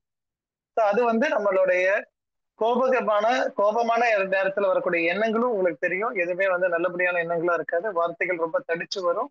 அந்த தடிச்சு வரக்கூடிய வார்த்தைகள் எதிராளிக்கு பயன்படுத்தும் போது அவங்க ரொம்ப காயப்படுறாங்க. அந்த கோபம் திருப்பி திருப்பி உங்களுக்கும் அவங்களுக்கும் பின்னாடி ஒரு பெரிய பாண்ட், நெகட்டிவ் பாண்ட் கிரியேட் பண்ணி பர்மனண்டா வந்து பிரச்சனைகளை வச்சுக்கிட்டே இருக்கும். சிலதெல்லாம் ஒரு வார்த்தைனாலேயே பல வருடங்கள் பேசாம இருக்கக்கூடிய நபர்கள் எல்லாம் நாங்க பாக்குறோம். ஒரே ஒரு வார்த்தை ஏதோ தவறா பேசிட்டாங்க அப்படின்னா கூட அவரு மன்னிக்கிற திறனும் இருக்கும். ஆனா கேட்கறதுக்கு சங்கடப்படுவாங்க. அது சேர்ந்து ஈகோவும் சேர்ந்து ஒட்டிக்குவாங்க. ஓகே. அதனால நம்ம குழந்தைகளுக்கு இந்த கோபத்தன்மை குறைக்கணும் அல்லது நம்ம கிட்ட இருக்கிற கோபத்தை குறைக்கணும் சொன்னா முடிஞ்ச அளவுக்கு நீங்க வந்து புளிப்புத்தன்மையான உணவுகளை தவிர்த்துருங்க. அப்ப தக்காளி பயன்படுத்தலாமான்னா பயன்படுத்திக்கோங்க. நாட்டு தக்காளி பயன்படுத்தினாலும் சரி, ஆப்பிள் தக்காளி பயன்படுத்தினாலும் சரி பயன்படுத்திக்கோங்க. அத வச்சு பேலன்ஸ் பண்ணிக்கோங்க. பட் டைரக்ட்டா அந்த புளிப்பு, கொடப்புளி இதெல்லாத்தையும் தவிர்த்து எல்லாத்துலயும் மருத்துவ குணங்கள் இருக்கு. எதுவுமே கெட்டது கிடையாது உணவுல. பட் ஏற்கனவே நான் அதிகமா சேர்த்துட்டு இருக்கிறேன் அப்படிங்கிறனால கொஞ்ச நாளைக்கு நிறுத்துறது நல்லது. ஓகே. அப்ப முதல்ல நம்ம பார்க்கும்போது கவலையான ஒரு விஷயம். அதுக்கு வந்து நம்ம செலவே குடுக்கணும். நீர் குடிச்சா சரியாயிடும் சொன்னோம். 2வது வந்து நம்மளுடைய அ துக்கமான விஷயம் நம்ம நுரையீரல் சார்ந்தது. அதுக்கு வந்து குறுமிளகு குடுத்து சரி பண்ணிக்கலாம் சொல்லியிருந்தோம். 3வது பயம் சார்ந்தது மிக மிக ஆபத்தான ஒன்று. அத வந்து சரிப்படுத்தணும்னு சொல்லும்போது நம்மளுடைய காய்கறிகள்ல நீர் காய்கறிகள் சேர்த்து அத சரி பண்ணிக்கலாம் சொல்லியிருந்தோம். 4வது நம்மள விட்டு எல்லாரும் விலகறக்கு காரணம் கோபமான மனநிலை. அதிலிருந்து வரக்கூடிய எண்ணங்கள், அந்த டயத்துல வரக்கூடிய எண்ணங்கள் எல்லாமே எதிர்மறை எண்ணங்களாக தான் இருக்கும். அந்த எதிர்மறை எண்ணங்கள் வந்து நம்மள பாதிக்க விளைவிக்கும். அப்போ ஒரு இடத்துல இங்க ஒரு சந்தேகம் வரும். சார் அப்ப வந்து ஒரு கம்பெனி நான் ரன் பண்ணிட்டு இருக்கிறேன். அங்க மானே, மயிலே, குயிலே பேசி அவங்கள வேலை வாங்க முடியுமா? கத்த வேண்டி இருக்கதில்ல அப்படின்னா, கண்டிப்பா கத்துங்க. கத்தி தான் வேலை சாதிக்க முடியும்னா கத்துங்க. திட்டுனா தான் வேலை சாதிக்க முடியும் திட்டுங்க. தப்பில்ல. ஆனா, அந்த திட்டுறேன் அப்படிங்கிற ஒரு எண்ணத்த உள்ள வச்சுக்கிட்டு நீங்க திட்டுங்க. அவன கத்துறேங்கிற எண்ணத்த வச்சுக்கிட்டு கத்துங்க. ஆனா, நீங்க அத மறந்து தன்னை மறந்து கத்துனீங்கன்னா, உங்க உடல் உபாதை ஆயிடும். அதே ஞாபகம் வச்சுட்டு வெளிய வச்சு பாரு, இப்ப பாரு போய் அவன போய் 2 கத்து கத்திட்டு வரேன் பாரு அப்படின்னு சொல்லிட்டு போய் கத்திட்டு, நீங்க வெளிய வரும்போது சிரிச்சுட்டு வந்துட்டீங்க அப்படின்னா பிரச்சனை கிடையாது. உங்க உடல்ல உபாதை பண்ணாது. ஒரு ஹையர் எண்ட் மேனேஜ்மென்ட்ல உட்கார்ந்துட்டு இருக்கிற ஒருத்தர் வந்து எல்லாத்துட்டயும் கொஞ்சிட்டு இருக்க முடியாது. அவன் பண்றக்கூடிய தவறுக்கு நீங்க சில சமயம் கண்டிக்க வேண்டிய கட்டாயம் இருக்கும்போது கண்டீங்க. ஆனா கண்டிக்கும்போது எப்படி பண்ணணும்னா, நீங்க கண்டிக்கிறேங்கிற எண்ணம் உங்கள்ட்ட இருக்கணும். அத வச்சுட்டு நீங்க பண்ணீங்க சொன்னா, உங்களுக்கு வந்து அதோட பாதிப்பு இல்லாத ஒரு சூழல்ல இருக்கலாம். நீங்க பாட்டுக்கு வெளிய வந்துட்டு மேடமா ஒரு போய் டீ சாப்பிட்டுட்டு வரலாம்னு சொல்லி நீங்க சாதாரணமா வந்துருவீங்க. இல்ல சொன்னா அவன் என்ன பேசுறான்னு தெரியுமா? அப்படின்னு சொல்லி நீங்க டீ சாப்பிடும்போது அது யோசிப்பீங்க. டிஃபன் சாப்பிடும்போது யோசிச்சுட்டு இருப்பீங்க. இது வந்து தேவையில்லாத பிரச்சனையா உங்களோட உடலுக்கு ஏற்படும். ஓகே. அதற்கு அடுத்தது இறுதியாக நம்ம வந்து பஞ்சபூதங்கள பத்தி தான் பேசிட்டு இருக்கிறோம். இறுதியாக நம்ம சொல்லும் பொழுது, நம்மளுடைய எண்ணங்கள்லயே இருக்கக்கூடிய மிக மிக மிக மிக மிக மிக மிக மிக தவறானது என்னன்னா, இந்த பொறாமையான ஒரு விஷயம். பொறாமை, இந்த புறம் கூறுதல் அப்படிங்கிறதெல்லாம் அதுல சேரும். ஓகே. இந்த புறம் கூறுதல் அப்படிங்கிறது வந்து பொறாமையோட வெளிப்பாடா கூட நீங்க சொல்லலாம். யாரெல்லாம் பொறாமையாளராக இருக்கிறாங்கன்ட்டு அவங்கவங்க மனசுக்கு மட்டும் தான் தெரியும். வெளிய இருந்து பார்த்தா யாருக்குமே தெரியாது. ஓகே. ஆனா இந்த பொறாமையானது என்ன நம்மள பண்ணுது அப்படின்னா, அது பயங்கரமான உடல் உபாதையை உண்டாக்கிரும். அதாவது இதயத்துல வரக்கூடிய படபடப்பு, இதயத்தோட நிறுத்தம் அல்லது இதயம் இயங்காம போறது எல்லாமே இந்த அக்குபஞ்சர் அறிவியல் வந்து பொறாமையோட வெளிப்பாடா சொல்லுது. அப்போ பொறாமைங்கிறது வந்து நம்ம எங்க பண்றோம்னா, பிறரை பார்த்து புறம் கூறுதல். அவங்க முன்னாடி பேச மாட்டோம். அவங்க நகர்ந்ததுக்கு அப்புறம் அவங்கள பத்தி புறம் பேசுதல். அது எந்த இடத்துல பேசுனாலும் சரி, நீங்க கல்யாண வீட்டுல பேசினாலும் சரி, சாவு வீடுன்னு சொல்லக்கூடிய இள வீடு அல்லது பெரிய காரியம் அல்லது கண்டோலன்ஸ் ஆகிற வீட்டுல பேசினாலும் சரி, தவறுதான். இதுக்கு ஒரு சின்ன கதை சொல்லும்போது உங்களுக்கு இது ரொம்ப ஆழமா புரியும். ஒரு தடவை ஒரு நல்ல மகாராஜா ஒருத்தர், ஒரு அரசன் வந்து அந்த ஊர் மக்கள் எல்லாம் ரொம்ப வறுமையில் இருக்கிறாங்கன்னு சொல்லி, அவனுக்கு உணவு சமைச்சு கொடுக்க சொல்லி அந்த மகாராஜா சொல்லி, அங்க இருக்கிற மக்கள் எல்லாத்துக்கும் உணவு போடுறதுக்கு பிளான் பண்ணி உணவு போட்டாங்க. உணவு தயாரிச்சாரு. உணவு தயாரிச்சு முடிச்ச சமயத்துல அந்த சமையல்காரர் என்ன பண்ணாரு, அந்த உணவு தயாரிச்ச அண்டா வந்து திறந்து வச்சிருந்திருக்காரு. அப்ப என்ன இருக்கு, ஒரு மேல பறந்து போன ஒரு பருந்து, அந்த பருந்தோட வாயில வந்து ஒரு பாம்பு இருந்திருக்குது. அத கடிச்சு கொத்திட்டு போறாரு. அந்த பாம்பு தன்னோட வலியினால என்ன பண்ணுச்சு, விஷத்த கக்கி இருக்குது. அந்த விஷம் எங்க விழுந்துருச்சுன்னா, அந்த பாத்திரத்துல விழுந்துருச்சு. கீழ திறந்து வச்ச பாத்திரத்துல விழுந்துருச்சு. இது யாரும் கவனிக்கல. பாத்திரம் சர்வ் பண்ணியாச்சு. சர்வ் பண்ண பிறகு வந்தவங்க எல்லாம் இறந்துட்டாங்க. இப்ப பிரச்சனை என்ன ஆச்சுன்னா, நம்ம கதை தான் அது. ஓகே. பிரச்சனை என்னன்னா, இந்த தவறை யார் கணக்குல எழுதுறது அப்படிங்கிறது ஒரு மிகப்பெரிய பிரச்சனையா மாறிடுச்சு. அரசனோட எண்ணம் கரெக்டான எண்ணம், நல்ல எண்ணத்துல தான் பண்ணான். சமையல்காரர் நல்ல சமையல் பண்ணணுங்கிற எண்ணத்துல தான் பண்ணாரு. அவர் முடி வைக்கல அவ்வளவுதானே தவிர சமையல் பண்ணது அவர் தான் பண்ணாரு. பரிமாறினவர் இவங்க எல்லாம் நல்லா ஆரோக்கியமா சாப்பிடணும்னு நினைச்சுதான் பரிமாறினாங்க. அந்த பாம்பு வந்து கழுகு வந்து பாம்பை கொத்துற தனக்கு உணவுக்காக தான் அது கொத்திட்டு போச்சு. பாம்பு தன்னை தற்காத்துக்கிறதுக்கு தான் விஷத்தை கக்குச்சு. இப்படி எல்லாமே அதாவது ஒரு வேலைகளை சிறப்பா செய்யும் பொழுது இந்த இறந்தவர்களோட கணக்கை, இந்த பாவ கணக்கை யார் கணக்குல யார்கிட்ட எழுதுறது அப்படிங்கிற ஒரு கேள்வி வந்தபோது சித்திரகுப்தன் வந்து யமன்ட்ட கேட்டதாகவும், யம தர்மராஜா கொஞ்சம் வெயிட் பண்ண பார்க்கலாம் அப்படின்னு சொல்லி சொல்லியிருக்காரு. அதுக்கப்புறம் ஒரு கட்டத்துல பார்த்தா இது ரொம்ப நாள் அது அக்கௌண்ட்டுக்கு டேலி ஆகாமே இருக்குது. அப்போ போய் போய் சித்திரகுப்தன் கேட்கும் போதெல்லாம் யமதர்மராஜா சொல்றாரு, வெயிட் பண்ணு வெயிட் பண்ணு வெயிட் பண்ணுன்ட்டே சொல்றாரு. அப்ப கடைசியில பார்த்தா ஒரு கட்டத்துல இதெல்லாம் நடந்து முடிந்து 1 மாதங்கள் ஆனதுக்கு அப்புறம் யாரோ ஒரு 2 பேர் பேசிக்கிறாங்க. அந்தணர்கள் பேசிக்கிறதா அதுல சொல்றாங்க. பேசும்போது சொல்றாங்களாமா, நீங்க வந்து இந்த ராஜா பத்தி என்ன நினைக்கிறீங்கன்னு ஒருத்தர் சொல்ல, இன்னொருத்தர் இந்த ராஜாவா? இவன் என்ன பண்ணான் தெரியுமா? அப்படின்னு சொல்லி அத காது கூட இத சொல்றாரு. அவன் ஊர்ல இருக்கிற மக்கள் எல்லாம் போட்டு கொன்னு போட்டான் தெரியுமா? அப்படின்னு. உடனே என்னாச்சு சொல்லி இவர் கேட்க, உடனே அது ஏன் கேட்கிற? வந்து சாப்பாடு போட சொல்லி சாப்பிட்டாங்க. சாப்பிட்டவங்க எல்லாம் செத்து போயிட்டாங்க தெரியுமா?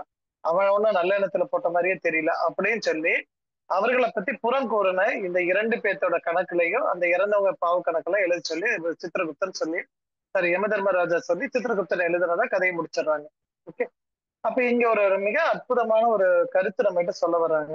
அடுத்தவர்களை பத்தி எதுவுமே தெரியாம நீங்க புறம் கூறும் பொழுது, ஏன்னா அவங்க என்ன எண்ணத்துல போட்டாங்கங்கிறது அவங்க ஆழ் மனசுக்கு தெரியுமே தவிர நமக்கு தெரியாது. அப்ப நம்ம அடுத்தவங்களை பத்தி புறம் கூறும் பொழுது என்ன ஆகுதுன்னா, அடுத்தவங்களுடைய பாவ கணக்கு நம்ம கணக்குல ஏறுது. பேசின ஒரு பாவத்துக்கு நம்ம ஏறிட்டு நம்ம கணக்குல பெருசா ஏறி நம்ம ஏற்கனவே நம்ம பாவ கணக்கே நம்ம கழிக்க முடியல. அதை பார்த்துட்டே நம்ம பயந்துட்டு இருக்கிறோம்.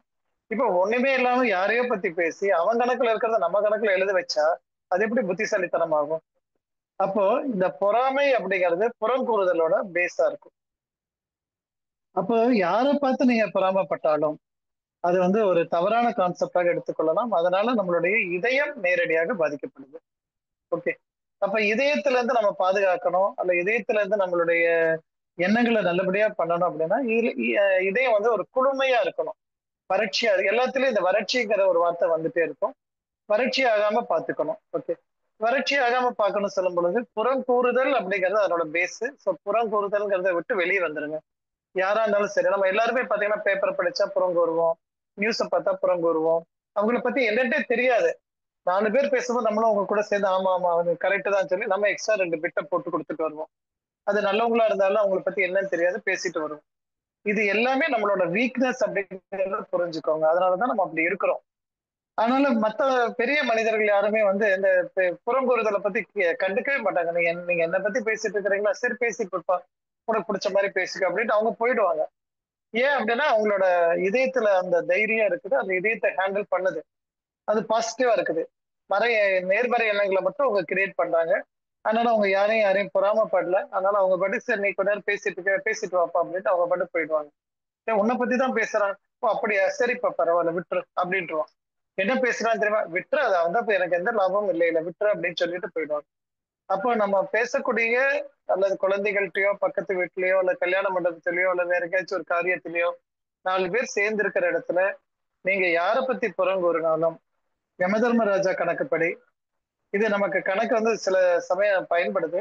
யமதர்மராஜா கணக்குப்படி யாரை பத்தி நீங்க பேசுறீங்களோ அவங்களுடைய பாவ கணக்கு அல்லது நெகட்டிவ் கணக்கு உங்களோட ஆட் ஆயிடும்.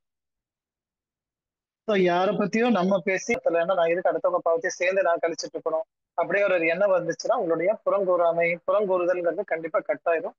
அதுதான் அவை சொல்லும்போது சொல்லுவாங்க அடுத்தவங்களை பத்தி புறங்கூறுதல்ங்கிறது ரொம்ப ஆபத்தானது சொல்லி அறநெறியில சொல்லி சொல்லி முடிக்கிறாங்க. அப்ப இந்த இடத்துல நம்மளுடைய இதயத்தோட பாதுகாப்பா இருக்கணும் அப்படின்னா அதுக்கு என்ன உணவு கொடுத்தா சரி பண்ணலாம் அப்படின்னா இதயத்துக்கு வந்து பிடிச்சது வந்து துவர்ப்பான விஷயங்கள் ரொம்ப பிடிக்கும். துவர்ப்பான விஷயங்கள் அப்படின்னா நம்மளோட உணவுல ரொம்ப ரொம்ப கம்மியா இருக்கும். அதனால அந்த மாதிரி ஒருத்தர் புறங்கூறுதல் அதிகமாக எங்கிட்ட இருக்குது. அது அவங்க அவங்க மனசுக்கு தான் தெரியும். இது வெளியே சொல்ல முடியாது. அப்படி எங்கிட்ட அதிகமா இருக்குதுன்னு நினைச்சவங்க எல்லாம் இருக்கிறீங்க அப்படின்னா அதிகமான துவர்ப்பு சார்ந்த உணவுகளை கொஞ்சம் சேர்த்திக்கோங்க. எதுல எல்லாம் துவர்ப்பு உங்களுக்கு தோணுதோ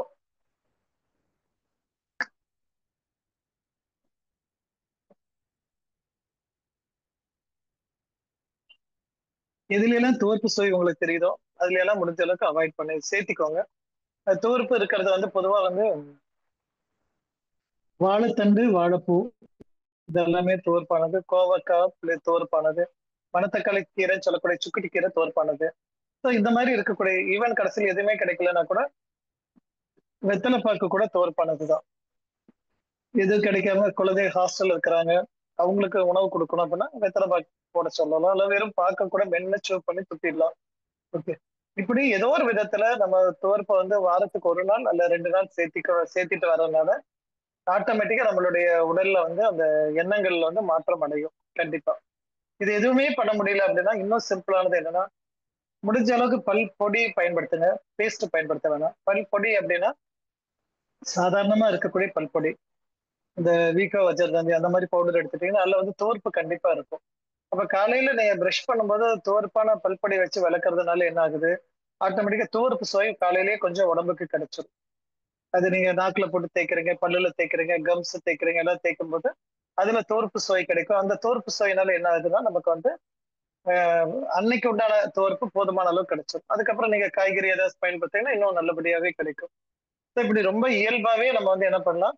தோர்ப்பு சுவை கொடுத்து நம்மளுடைய எண்ணங்கள்ல வரக்கூடிய புறம் கூறுதல் அப்படிங்கிறத விட்டு வெளியே வந்து ரொம்ப இயல்பா அவங்களையும் நம்ம கடந்து போனோம். அப்படி யாராவது பேசிட்டு இருந்தாலும் நம்ம டக்குன்னு புரிஞ்சிடும். இந்த இடம் எனக்கு தேவையில்லாத இடம், நான் நகர்ந்துக்கிறேன் அப்படின்னு சொல்லி நீங்க நகரலாம்னு சொல்லி முடிவு பண்ணி நகர்ந்துட்டீங்கனாலே போதும். புறங்கூறுதல் எப்பவுமே பாருங்க 2 பேர் அங்க இருக்கணும். ஒருத்தரை பத்தி பேசணும், இன்னொருத்தரை பத்தி பேசணும்னு சொன்னா அங்க 2 பேர் இருக்கணும். இல்லைன்னா பேச முடியாது. அப்ப கூட்டம் சேரும் பொழுதுதான் புறங்கூறுதல் அதிகமா நடக்கும். அப்ப கூட்டத்தை விட்டு நகர்ந்துட்டாலே புறங்கூறுதல் ஆஃப் ஆயிடும். அப்ப யாரு நகர முடியும் அப்படின்னா, இந்த பவர் இருக்கிறவங்கனாலதான், அதாவது இதயத்துல நல்ல ஆற்றல் இருக்கிறவங்கனாலதான் வெளியே வர முடியும். இதயத்துல வீக்கா இருக்கிறவங்க எல்லாம் ஒண்ணு சேர்ந்து உட்கார்ந்து, யார் அந்த இடத்துல இல்லையோ அந்த நபரை பத்தி ரொம்ப அதிகமா பேசிட்டு இருப்பாங்க. So இந்த 5 குணக்கேடுகளையும் வந்து ரொம்ப ரொம்ப ஆபத்தா வந்து நம்மளுடைய அறிவியல் சொல்லுது. So கவலையான விஷயத்துக்கு ப்ராப்பரா தண்ணி குடிங்க, மண்ணீரல் நல்லாகும், உங்களுடைய எண்ண கவலை போயிடும். துக்கமா இருக்கிறதுக்கு குறுமிளகை சேர்த்துங்க, துக்கமான நிலையில இருந்து நீங்க வெளியே வந்துடலாம். பயமான சூழ்நிலைக்கு இயற்கையான காய்கறிகள், அது பர்டிகுலரா நீர் காய்கறிகள் பயன்படுத்துங்க, நீங்க வெளியே வந்துடலாம். கோபமா இருக்கிறதுக்கு புளிப்புத்தன்மையை குறைச்சுக்கோங்க. மத்ததெல்லாம் சேர்த்துங்க சொல்றோம், இதை மட்டும் குறைச்சுக்கோங்க சொல்றோம். காரணம் நம்மளுடைய ஆல்ரெடி இருக்கக்கூடிய வாழ்க்கை முறை அப்படி தவறுதலா இருக்கிறதுனால தவிர்க்க சொல்றோம். சப்போஸ் இல்ல சார், என்னோட வாழ்க்கை முறையில எல்லாம் அந்த மாதிரி இட்லி தோசை எல்லாம் இல்ல, ஏதோ 15 நாளைக்கு ஒரு தடவை இல்ல 1 மாசத்துக்கு ஒரு தடவை சாப்பிடுறேன் அப்படின்னா, உங்களுக்கு தேவைப்பட்டா தாராளமா புளி சாதமோ புளியோதரையோ ஒரு வாரத்துக்கு ஒரு நாள் அப்படிங்கிற ஸ்டைல சேர்த்துட்டு வாங்க. அது போதுமான புளிப்பு சுவை கிடைக்கும். அதுவே உங்களுக்கு நம்மளுடைய கல்லீரலோட ஆரோக்கியத்துக்கு போதுமானதாக இருக்கும். அடுத்தவங்களை பத்தின காழ்ப்புணர்ச்சி, பொறாமை இதெல்லாமே மிகப்பெரிய கொடிய நோய். அந்த நோயில இருந்து கண்டிப்பா வெளியே வந்தே ஆகணும். மத்ததெல்லாம் கூட கொஞ்சம் டைம் எடுத்துக்கலாம். இந்த நோய்க்கு மருந்தே கிடையாது. இந்த மாதிரி இருக்கும்போது துவர்ப்பான காய்கறிகள், துவர்ப்பான சுவையுள்ள கீரைகளை பயன்படுத்துங்க. கண்டிப்பா வந்து அதுல இருந்து நம்மளால வெளியே வர முடியும். சொன்ன டைமுக்கு மேல கொஞ்சம் அதிகமா போயிடுச்சு. என்னோட சப்ஜெக்ட கொஞ்சம் மெதுவா பேச வேண்டியதா போயிடுச்சு. மணி வந்து இப்ப 7:30 ஆயிடுச்சு. இதுல ஏதாவது உங்க சந்தேகங்கள் இருந்துச்சுன்னா, இது பற்றி மட்டும் சந்தேகங்கள் இருந்துச்சுன்னா பேசுங்க. நம்ம தெளிவடைஞ்சுக்கலாம். நன்றி.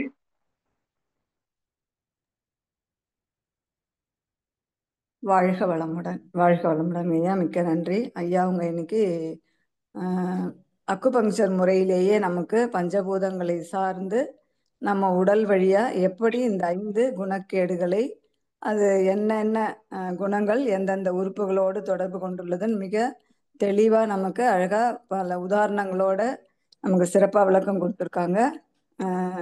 கவலை, கவலைக்கு வந்து உறுப்பு மண்ணீரல். அப்ப அதுக்கு தேவையான அளவு நம்ம நீர் எடுத்துக்கணும். அந்த கவலையே வந்து துக்கமா மாறுது. அது வந்து நுரையீரல் காரணம். அதுக்கு குறுமிளகு எடுத்துக்கணும்னு சொல்லியிருக்காங்க. அப்போ அந்த கவலையில இருந்து நம்ம வெளியே வரலைன்னா பயம். அந்த பயத்துக்கு சிறுநீரகம். அப்போ காய்கறிகள், நீர் காய்கறிகள் எடுக்கணும். பயத்தை மறைக்கிறதுக்காக கோபம்ன்ற ஒரு ஆயுதத்தை பயன்படுத்துறோம். அப்போ அந்த கோபம், அதனுடைய உறுப்பு கல்லீரல். அப்போ புளிப்பு சுவையை நம்ம குறைக்கணும். அதுல மிக மிக மிக மிகன்னு அதுக்கு நிறைய மிக மிகன்னு போட்டாங்க. புறம் கூறாமைன்னு கூட ஒரு இது உண்டு. இப்போ பொறாமை அப்படின்ற குணம், புறம் கூறுதல் தான் பொறாமை அப்படின்னு சொன்னாங்க. அப்போ அந்த பொறாமையின் வெளிப்பாடு அது பயங்கரமா உடல் உபாதையை நமக்கு உண்டு பண்ணோம். அது இருதயம் சார்ந்தது. இருதயத்துக்கு நமக்கு துவர்ப்பு சுவை வந்து நம்ம எடுத்துக்கணும். நம்ம ஒவ்வொரு நாளும் அந்த பொடியில பல்பொடி வந்து பல்பொடி யூஸ் பண்ணும்போது அதுலயே நமக்கு தேவையான துவர்ப்பு சுவை கிடைச்சிடும் அப்படின்னும். இப்போ இந்த 5 குணங்களையும் நாம சரி செய்யும் போது அந்த உறுப்புகளும் சரியாகும். உறுப்புகள் சரியாகும் போது குணங்களும் சரியாகும். இது எப்படி உணவு முறைகள், அதுக்கு எல்லாத்துக்குமே உணவு முறைகள்லாம் ஐயா அழகா சொல்லியிருக்காங்க. இதை நம்ம பயன்படுத்தி பலனடைவோம். நம்ம இந்த வகையில நம்ம பயன்படுத்தும் போது எதிர்மறை எண்ணங்கள்ல இருந்து நாம வெளியே வந்து சிறப்பாக வாழலாம் அப்படின்றது தான் ஐயா அவர்களை நாம் துரிய நிலையில் நின்று வாழ்த்தி மகிழலாம். இன்று மிக சிறப்பாக புதிய ஒரு கோணத்துல நமக்கு அந்த உடல் உறுப்புகளோட உணவு முறையோட அந்த எண்ணங்கள், எதிர்மறை எண்ணங்கள் நாம வேற மாதிரி ஒரு வகையில பார்ப்போம். இன்னைக்கு ஐயா வந்து அவங்க அப்படியே உடலை சார்ந்து அந்த உறுப்புகளை சார்ந்து நமக்கு மிக தெளிவா விளக்கம் அளித்தாங்க. ஹீலர் மகேஷ்குமார் ஐயா அவர்கள் வாழ்க வளமுடன். ஹீலர் மகேஷ்குமார் ஐயா அவர்கள் வாழ்க வளமுடன். ஐயா அவர்களும் அவர்களது அன்பு குடும்ப உறுப்பினர்கள் அனைவரும் அருட்பேராற்றல் கருணையினால் உடல் நலம், நீலாயுள், நிறை செல்வம், உயர் புகழ், மெய்ஞானம் ஓங்கி வாழ்க வளமுடன், வாழ்க வளமுடன், வாழ்க வளமுடன். மிக்க நன்றி. நன்றிங்க ஐயா. வாழ்க வளமுடன். சித்ராமா, அறிவிப்புகள் ஒரு 2 நிமிஷம் அறிவிப்புகள் கொடுத்துட்டு டக்குன்னு நம்ம கேள்வி பதில் போயிடலாம். கேள்வி கேட்க இருக்கிற அன்பர்கள் வந்து ரெடியா இருங்க. வாழ்க வளமுடன். வாழ்க வளமுடன்மா. நன்றிங்கம்மா.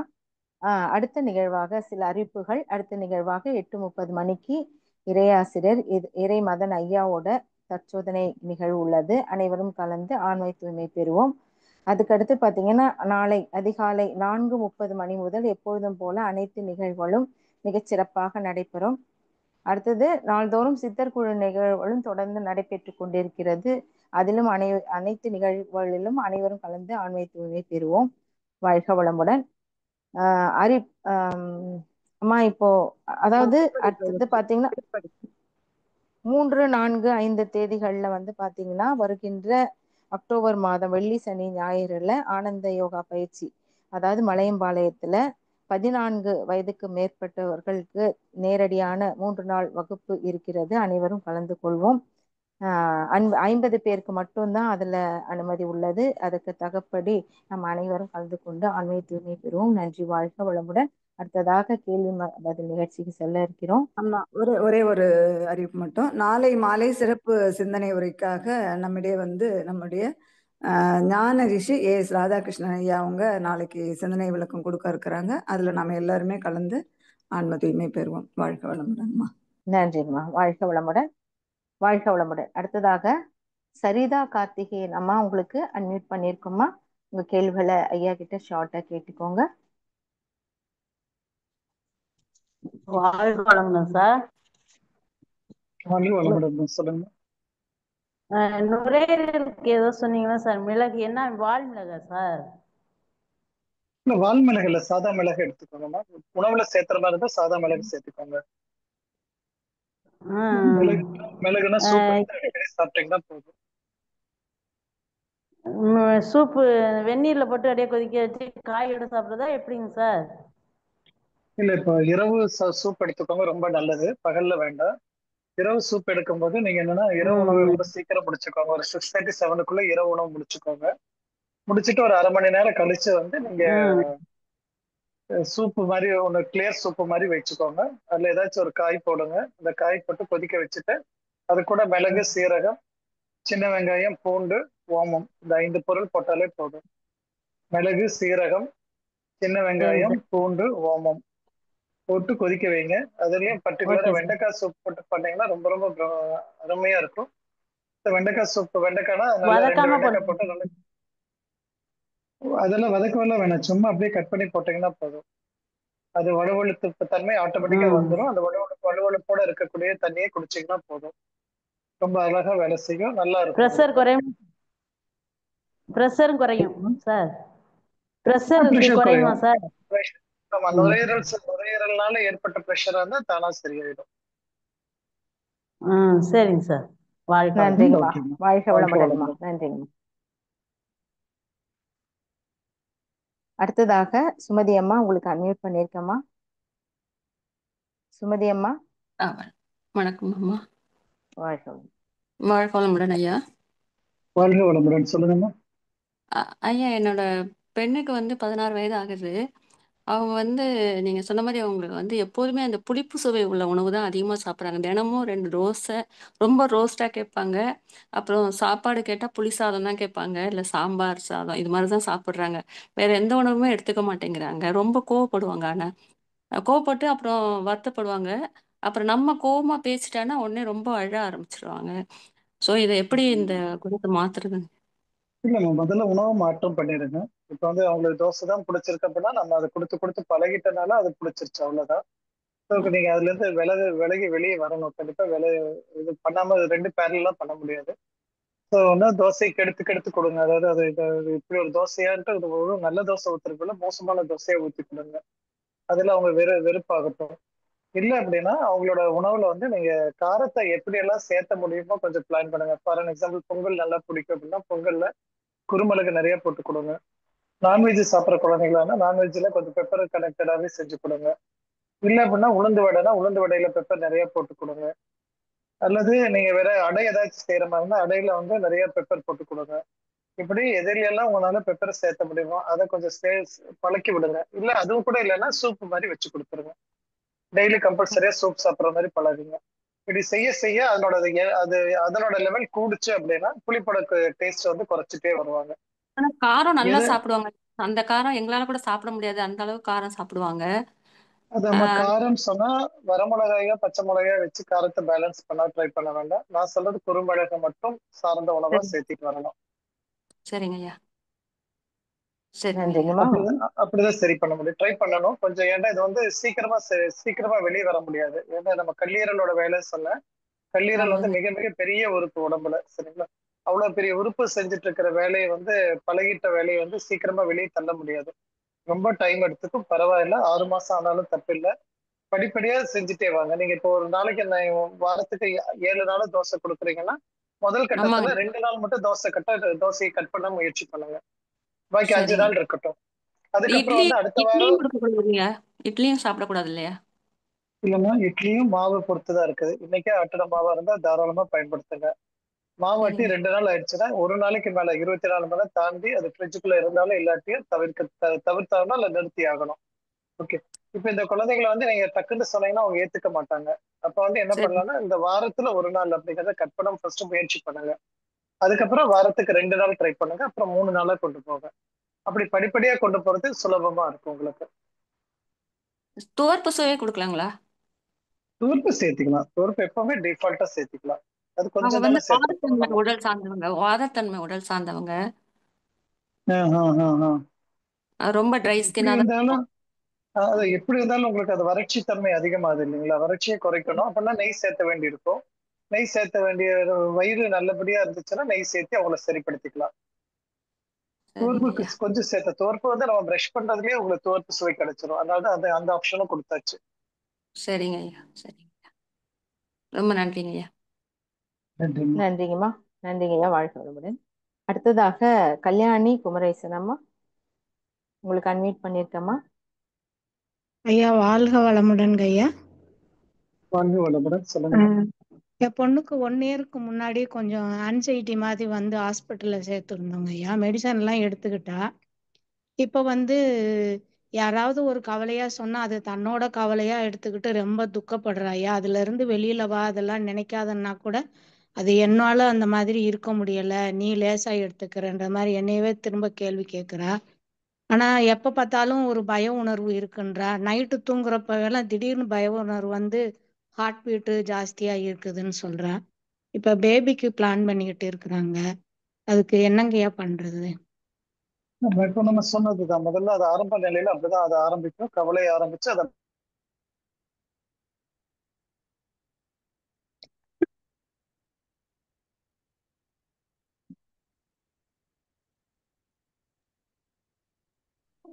ஐயா வாழ்க வளமுடன். ஐயாக்கு சிக்னல் இல்லை. ஐயா சிக்னல் இல்லைங்க ஐயா, நீங்க பேசினது கேட்கலைங்கய்யா. கேட்கலன்னா ஓகே. இல்ல இப்போ ஆ அவங்க வந்து கன்சீவ் ஆகணும்னு சொல்லும்போது கூட சில உடல் உபாதைகள் ஏற்படுறதுக்கு வாய்ப்பு இருக்குது. அப்போ உடலை ரொம்ப நல்லபடியா செஞ்சுட்டு கன்சீவ் ஆயிட்டாங்கன்னா நல்லது. அதுக்கு வந்து என்னன்னா அவங்களுடைய நம்ம ஏற்கனவே சொன்ன மாதிரி நீர் சாப்பிட்றதுங்கிற தண்ணி குடிக்கிறதுங்கிற பழக்கத்தை கொஞ்சம் அதிகப்படுத்துங்க. First point. அதே சரிங்க மாதிரி பழங்கள் நிறைய சாப்பிட பழக்கி விடுங்க. பழங்கள் பழங்கள் பழங்கள். எப்போ இனிப்பு சரிங்க வந்தாலும் திகட்டு திகட்டு கொடுங்க. அதுக்காக ஆப்பிள் தூக்கிட்டு வந்து வச்சிட வேணாம். ஆப்பிள் வந்து அவ்வளவு ப்ரியாரிட்டி கிடையாது. பப்பாளி இது பெஸ்ட் அப்படின்னா பப்பாளி பழம் தான். இந்த பப்பாளி பழம் சரிங்க. டெய்லி சாப்பிட முடியுமா அப்படின்னு பாருங்க. உங்க வீட்டுல இருக்காங்களா வேற தனியா இருக்காங்களா? வெளியில இருக்காங்கய்யா, நார்வேல இருக்கிறாங்க, வெளிநாட்டுல. வெளிநாடு. சரி, அப்ப நீங்க சொல்லி அவங்கள செய்ய சொல்லுங்கம்மா. வேற வழி இல்ல. சரிங்க சரிங்க கைட்லைன்ஸ் கொடுங்க. அது வந்து அவங்களுக்கு நல்லதுன்னு சொல்ல வேண்டாம், அவங்க குழந்தைக்கு நல்லதுன்னு சொல்லுங்க. ஸோ கண்டிப்பா செய்வாங்க. இப்ப பப்பாளி பழம் அட்லீஸ்ட் பேபி நின்றுச்சுன்னா பப்பாளி பழம் சேர்க்கலாமாங்கய்யா? அவங்களுக்கே தெரியாம நின்றுச்சுன்னா இதை சாப்பிட்டுட்டு தாராளமா இருந்தாங்கன்னா? தாராளமா சாப்பிடலாம். ஒரு நெகட்டிவும் பண்ணாதுண்ணா. ஓகேங்கய்யா, பப்பாளி பழம் ஓகேங்கய்யா. பாசிட்டிவ் தான் பண்ணுமே தவிர நெகட்டிவ் பண்ணாது. அப்புறம் இன்னொருங்கய்யா, எனக்கு வந்து ரைட் சைடுல வந்து ஒரு ஹீட் பேர்னிங் இருந்துகிட்டே இருக்குங்கய்யா. ரைட் சைடுல ம், சுகர் இருக்குது, ரைட் ம், ம். சைடுல ஹீட்டாவே இருக்குங்கய்யா வயிறு பக்கம். உங்களுக்கு தூக்கம் இருக்குங்களா? தூக்கமே இல்லைங்களா? தூக்கம் வந்து கரெக்டா ஒரு 10:30 மணிக்கு தூங்கிட்டு காலையில 5 மணிக்கெல்லாம் எந்திரிச்சிருவேங்கய்யா கிளாஸ் அட்டன் பண்றதுக்கு, ஐயாவோட கிளாஸ் அட்டன் பண்றதுக்கு. போதும் போதும். 10 மணி படுத்து 5 மணிக்கு எந்திரிக்கனா 7 மணி நேரம் தூக்கம் இருக்குது. பரவாயில்ல. ஸோ நீங்க என்ன பண்ணலாம்னா, காலோடைய பெருவிரலுக்கு எண்ணெய் போட்டு படுக்கலாம் டெய்லி நைட்டு. கால் சரிங்க, பெருவிரல்ல நகத்தோட கண்ணுல எண்ணெய் போட்டு நல்லா கொஞ்ச நேரம் தேய்ச்சி விட்டுட்டு படுங்க. அது கொஞ்சம் சூட்டை தணிச்சிருச்சு அப்படின்னா ஆட்டோமேட்டிக்கா நார்மல் ஆயிடும். சரிங்கய்யா, தன்மை நீங்களும் கண்டிப்பா குறைச்சாகணும். சரிங்கய்யா. சரிங்க. நன்றிங்கய்யா, நன்- வாழ்க வளமுடன். நன்றிம்மா. நன்றிங்கம்மா. வாழ்க வளமுடன். அம்மா பெரியநாயகி அம்மா. ஐயா வாழ்க வளமுடன்ங்க ஐயா. சரிண்ணே சொல்லுங்கம்மா. வணக்கம் சொல்லுங்க. ஐயா நைட்டு அந்த கிளியர் சூப் சொன்னீங்க இல்லைங்க, அதுல நம்ம முருங்கைக்கீரை அந்த மாதிரி சேர்க்கலாமாங்க ஐயா? காய்கறி இந்த பதில். முருங்கைக்கீரை வந்து பகல்ல வச்சுக்கோங்க. அதுல நல்ல இரும்பு சத்து இருக்கறனால நைட்டு வேலை அதிகமா கொடுக்க வேண்டாம். அதனால ஏதாவது ஒரு நாள் அப்படின்னா பரவாயில்ல, டெய்லி சாப்பிட வேண்டாம். பொதுவா காய்கறிகள் எடுத்துக்கிட்டீங்கன்னா ரொம்ப நல்லது. சரிங்க, ஓகே. அதான் நேற்று நைட்டு இருந்ததுன்னு யூஸ் பண்ணிட்டேன். அது 2-3 முறை பரவாயில்ல பாத்ரூம் பரவாயில்ல. இல்ல யூரின் அதுதான் போயிடுச்சு. கொஞ்சம் அதை டிஸ்டர்ப் பண்ணுங்கிறனால தான் வேண்டாம்னு சொல்றோம். சரிங்க சரிங்க, நன்றிங்க நன்றிங்க. வாழ்க வளமுடன். நன்றிங்கம்மா. வாழ்க வளமுடன். பார்த்திபன் ஐயா, உங்களுக்கு அன்மியூட் பண்றீங்க. பார்த்திபன் ஐயா. ஐயா வாழ்க வளமுடன்யா. வாழ்க வளமுடன். சொல்லுங்க ஐயா. ஐயா ஒரு ரொம்ப சிறப்பாக இருக்கு ஐயா. ஒரு பழைய நினைவுகள் வந்துட்டு தூக்கத்தை வந்து டிஸ்டர்ப் பண்ணுது ஐயா. ஆன்சைட்டி கொஞ்சம் அதிகமாக இருக்கு, தூக்கம் வர மாட்டேங்குது. அதனால மோஷன் கொஞ்சம் ப்ராப்ளம் ஆயிடுது ஐயா.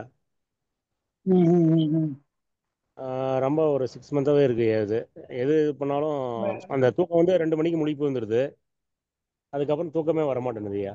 இந்த பழசு போட்டு ஏதோ ஒன்று உருட்டிக்கின்னு எதிர்காலத்தை நினைச்சோ கடந்த காலம் நினைச்சோ அதே நினைப்பு ஓடிட்டே இருக்கு ஐயா. அது ஓகே. இப்போ வந்து நீங்க பழைய நினைவுகள் வந்து உங்களை டிஸ்டர்ப் பண்ணுது அப்படின்னா நீங்க குருமிளகை போட்டு சூப் எடுத்துக்கிறதுல உங்களுக்கு ரெமெடி கண்டிப்பா கிடைக்கும். பழைய குடமிளகாய்ங்களே. இல்ல இல்ல சாதாரணமா குருமிளகு, பெப்பர் பெப்பர் ஓகே. மிளகு. பெப்பர் போட்டு சூப் எடுத்துட்டீங்கன்னா உங்களுக்கு வந்து நல்லபடியான தீர்வு அதில் கிடைக்கும் உங்களுக்கு. அது வந்து சரிங்க. பழைய நினைவுகளை விட்டு வெளியே வரக்கு வாய்ப்பு பயன்படுத்தும். ஏன்னா பழைய நினைவுகள் வந்து துக்கத்தை தூக்கிட்டு வரக்கூடிய விஷயங்கள், அதனால அது தூங்க விடாது. ஏன்னா இப்ப ஆமாம் அப்படிதான் இருக்கு. ஒரு பெரிய காரிய வீட்டுல வந்து போய் தூங்குன்னு சொல்லி அவரை தூங்க விட்டா கூட அவர் தூங்க மாட்டாரு. அப்புறம் பாடி அடக்கம் பண்ணக்கு அப்புறம் தான் ஒரு தூக்கம் சரியாகும். அந்த 2-3 நாளுக்கு அவர் தூக்கம் இருக்காது. அதே நிலையில வந்து ரொம்ப நாள் ஆனாலும் உங்களுக்கு அதே அந்த சிரமங்கள் இருக்கதான் செய்யும். அப்ப வந்து நீங்க சரிங்க. அதுக்குண்டான தீர்வா நம்ம 2வது பட்சம் நுரையீரல் சார்பா பேசுற மாதிரி இதை எடுத்துட்டு அதுக்குண்டான தீர்வானா பெப்பரை மட்டும் பயன்படுத்தி கொண்டு வாங்க. இரவு நேரம் கம்பல்சரியா சூப் குடிச்சிட்டு படுக்கிற மாதிரி பாத்துக்கோங்க. அதுவும் கிளியர் சரி. சூப்பா இருக்கணும். அதுல அந்த கார்ன்ஃபிளவர் போட்டு கெட்டியா இருக்கிறது கிளியர் சூப்பா இருக்கணும் ஐயா. சரிங்க. சரிங்க. தெளிவான சூப்பா இருக்கணும். அதுல சரிங்க. பெப்பர் நல்லா கன்ஸ்டபிளா போட்டு மூக்குல தண்ணி வர அளவுக்கு வச்சுட்டு சாப்பிட்டீங்க சொன்னீங்கன்னா ஒரு 2 நாள் 3 நாள் எடுத்ததுக்கு அப்புறம் உங்களுக்கு அந்த வித்தியாசம் தெரிய ஆரம்பிக்கும். அப்புறம் படிப்படியா நம்ம சரி. அதுல சரி பண்ணிக்கலாம் ஐயா. சரிங்க. இப்போ இது சூப் வந்து நம்ம ஃப்ரூட்ஸ்லாம் எதுவும் போட வேணாமையா? காயெல்லாம் எதுவும் போட வேண்டாம், அப்படியே வெறும் சூப் மட்டும் பண்ணிக்கலாமையா? அதான் காய் ஏதாச்சும் ஒரு காய் போட்டுக்கோங்க. வெண்டைக்காய் போடுங்க, பீர்க்கங்காய் போடுங்க, புடலங்காய் போடலாம், எது வேணா போட்டுக்கலாம். வெண்டைக்காய் போட்டா ரொம்ப ரொம்ப நல்லதா இருக்கும், வேலை நல்லா செய்யும். சரிங்க. சரி, வெண்டைக்காய் போட்டா. ஆமா ஆமா. இப்ப நம்ம வகுப்புல அதை தான் பேசிட்டு இருந்தோம். ஸோ அதை கண்டிப்பா ஃபாலோ பண்ணீங்கன்னா போதுங்க ஐயா. சரிங்க. சரி, இந்த மோஷன் கொஞ்சம் ப்ராப்ளம் இருக்கு. இந்த தூக்கம் டிஸ்டர்ப் ஆகிறதுனால மோஷன் கொஞ்சம் ப்ராப்ளம் ஆகிடுது. அதான் இது வந்து அது கூட செயின் தாங்க ஐயா. நீங்க நுரையீரல் பாதிப்பு வரும்போது மோஷன்ல டிஸ்டர்பன்ஸ் வரதான் செய்யும். மலச்சிக்கல்ல இருக்கும், அல்லது கான்ஸ்டிபேஷன் வரும், அல்ல மழை லேட்டா வரும், அல்லது போனாலும் ரொம்ப நேரம் எடுத்துக்கிற மாதிரி பண்ணும். இது எல்லாமே அதுல சேரும். பட் அதை நம்ம சரிங்க. ஒவ்வொன்றா செய்யறதை விட இந்த நீங்க சூப் அப்படிங்கிற ஒரு சின்ன ஃபார்முலாக்குள்ள வந்துட்டீங்கன்னா 3வது நாள் 4வது நாளுக்கு அப்புறம் அந்த வித்தியாசங்கள் நல்லபடியா தெரியும் உங்களுக்கு. தூக்கம் தொடர்ந்து கொஞ்சம் நல்லா எடுத்துக்க வேண்டிய வருங்களே. கட்டாயம். தூக்கம் கண்டிப்பா வரும். தூக்கத்துக்கு தூக்கத்துக்கு வேற எதுவும் எடுத்துக்கலாமையா, இல்லை இது மூலம் போதுங்களே? இது போதுமானது. இது ரொம்ப அழகா செய்யும். சாப்பிட்ற டின்னரை ஏர்லியா சாப்பிட்டுக்கோங்க, அவ்வளவுதான். 6:30க்குள்ள சரிங்க உங்க சரிங்க டின்னர் முடிச்சிட்டீங்கன்னா ரொம்ப நல்லது, சிறப்பா இருக்கும். இந்த எக்ஸசைஸ்லாம் பண்ணவே விட மாட்டேன். அந்த பழைய டெஸ்ட்டை பண்ணி எக்ஸசைஸ் பண்ணி 2 மாதம் ஆகுது. இல்ல எக்ஸசைஸு உங்களால மெடிடேஷன். எந்த மினிமம் எக்ஸசைஸ் செய்ய முடியுமோ அதை செய்யுங்க, ரொம்ப டீப்பா பண்ண வேண்டாம். இப்ப சரிங்க இந்த உணவை ஃபாலோ பண்ணதுக்கு அப்புறம் உங்களுக்கு கண்டிப்பா அந்த தீர்வு கண்டிப்பா கிடைக்கும். நீங்க ஆசை சரிங்க மட்டும் சரி வச்சுக்கோங்க, எக்ஸசைஸ் பண்ணணுங்கிற ஆசை வச்சுக்கோங்க, அதுவே உங்களை சரிங்க கரெக்டான இடத்துக்கு கூட்டிட்டு வந்துடும். சரிங்க சரிங்க. நன்றி நன்றியா, சிறப்பையா, வாழ்க வளமுடன். நன்றிங்கய்யா, வாழ்க வளமுடன். ஐயா அம்மா எனக்கு ஒரு கேள்விங்க. ஒரு நிமிஷம் ஐயா, இன்னும் எவ்வளவு நேரம் எடுத்துக்கலாங்க ஐயா? இன்னும் ஒரு 5 நிமிஷத்துல முடிச்சுட்டா நல்லது. நான் 40க்கு. சரி. ஆமாங்க ஐயா, சரிங்கய்யா, அதுதான் டைம் எடுத்துக்கு. சரிங்க. ஓகேங்க ஐயா. ஒரே ஒரு கேளுங்கய்யா. எனக்கு வந்து பாத்தீங்கன்னா லெஃப்ட் சைடு அந்த கால் பகுதி அந்த தொடையில இருந்து சில நேரங்கள்ல மறுத்து போகுதுங்கய்யா. அது என்ன காரணம் ஏதாவது இருக்குங்களா? சில நேரங்கள்ல அது நின்றுட்டு இருந்தாலும் இல்ல படுத்துட்டு இருந்தாலும் இதுன்னு இல்ல, திடீர்னு மறுத்து போகுது. அதுக்கு காரணங்க இல்லையா? இல்ல, நீங்க லெஃப்ட் சைடுலன்னு சொல்லும்போது தொடைக்கு வந்து 4 தொடைப்பகுதியில இருந்து ஆரம்பிக்குது சொன்னீங்க. தொடையில வந்து 4 பகுதி இருக்குது. உள் தொடை இருக்குது, முன் தொடை இருக்குது. வெளிப்பக்கம் அவுட்டர் சைடு, உள்பக்கம் இல்ல நான் அவுட்டர் சொல்லிடுறேன். சைடு. அது உள்பக்கம், வெளிப்பக்கம், முன் தொடை, பின் தொடை, இப்படி 4 பக்கம் இருக்குது. நீங்க எந்த பக்கம் சொல்றீங்கன்னா எனக்கு தெரிஞ்ச வெளிப்பக்கமா இருக்குது இல்லைங்களா? வெளிப்பக்கம் வெளிப்பக்கம் வெளிப்பக்கத்துலதான் இருக்கு. அதாவது கை தொங்க போடும்போது எங்க போய் ஆமா உரசுதோ ஆமா அந்த ஆமா. இடத்துல இருக்குது. எஸ். இது வந்து உங்களுடைய வயிற்றுடைய பாதிப்பாக எடுத்துக்கலாம். வயிற்றுல போதுமான வெப்பம் இல்லாததுனால அந்த மாதிரி மரத்து போகும்.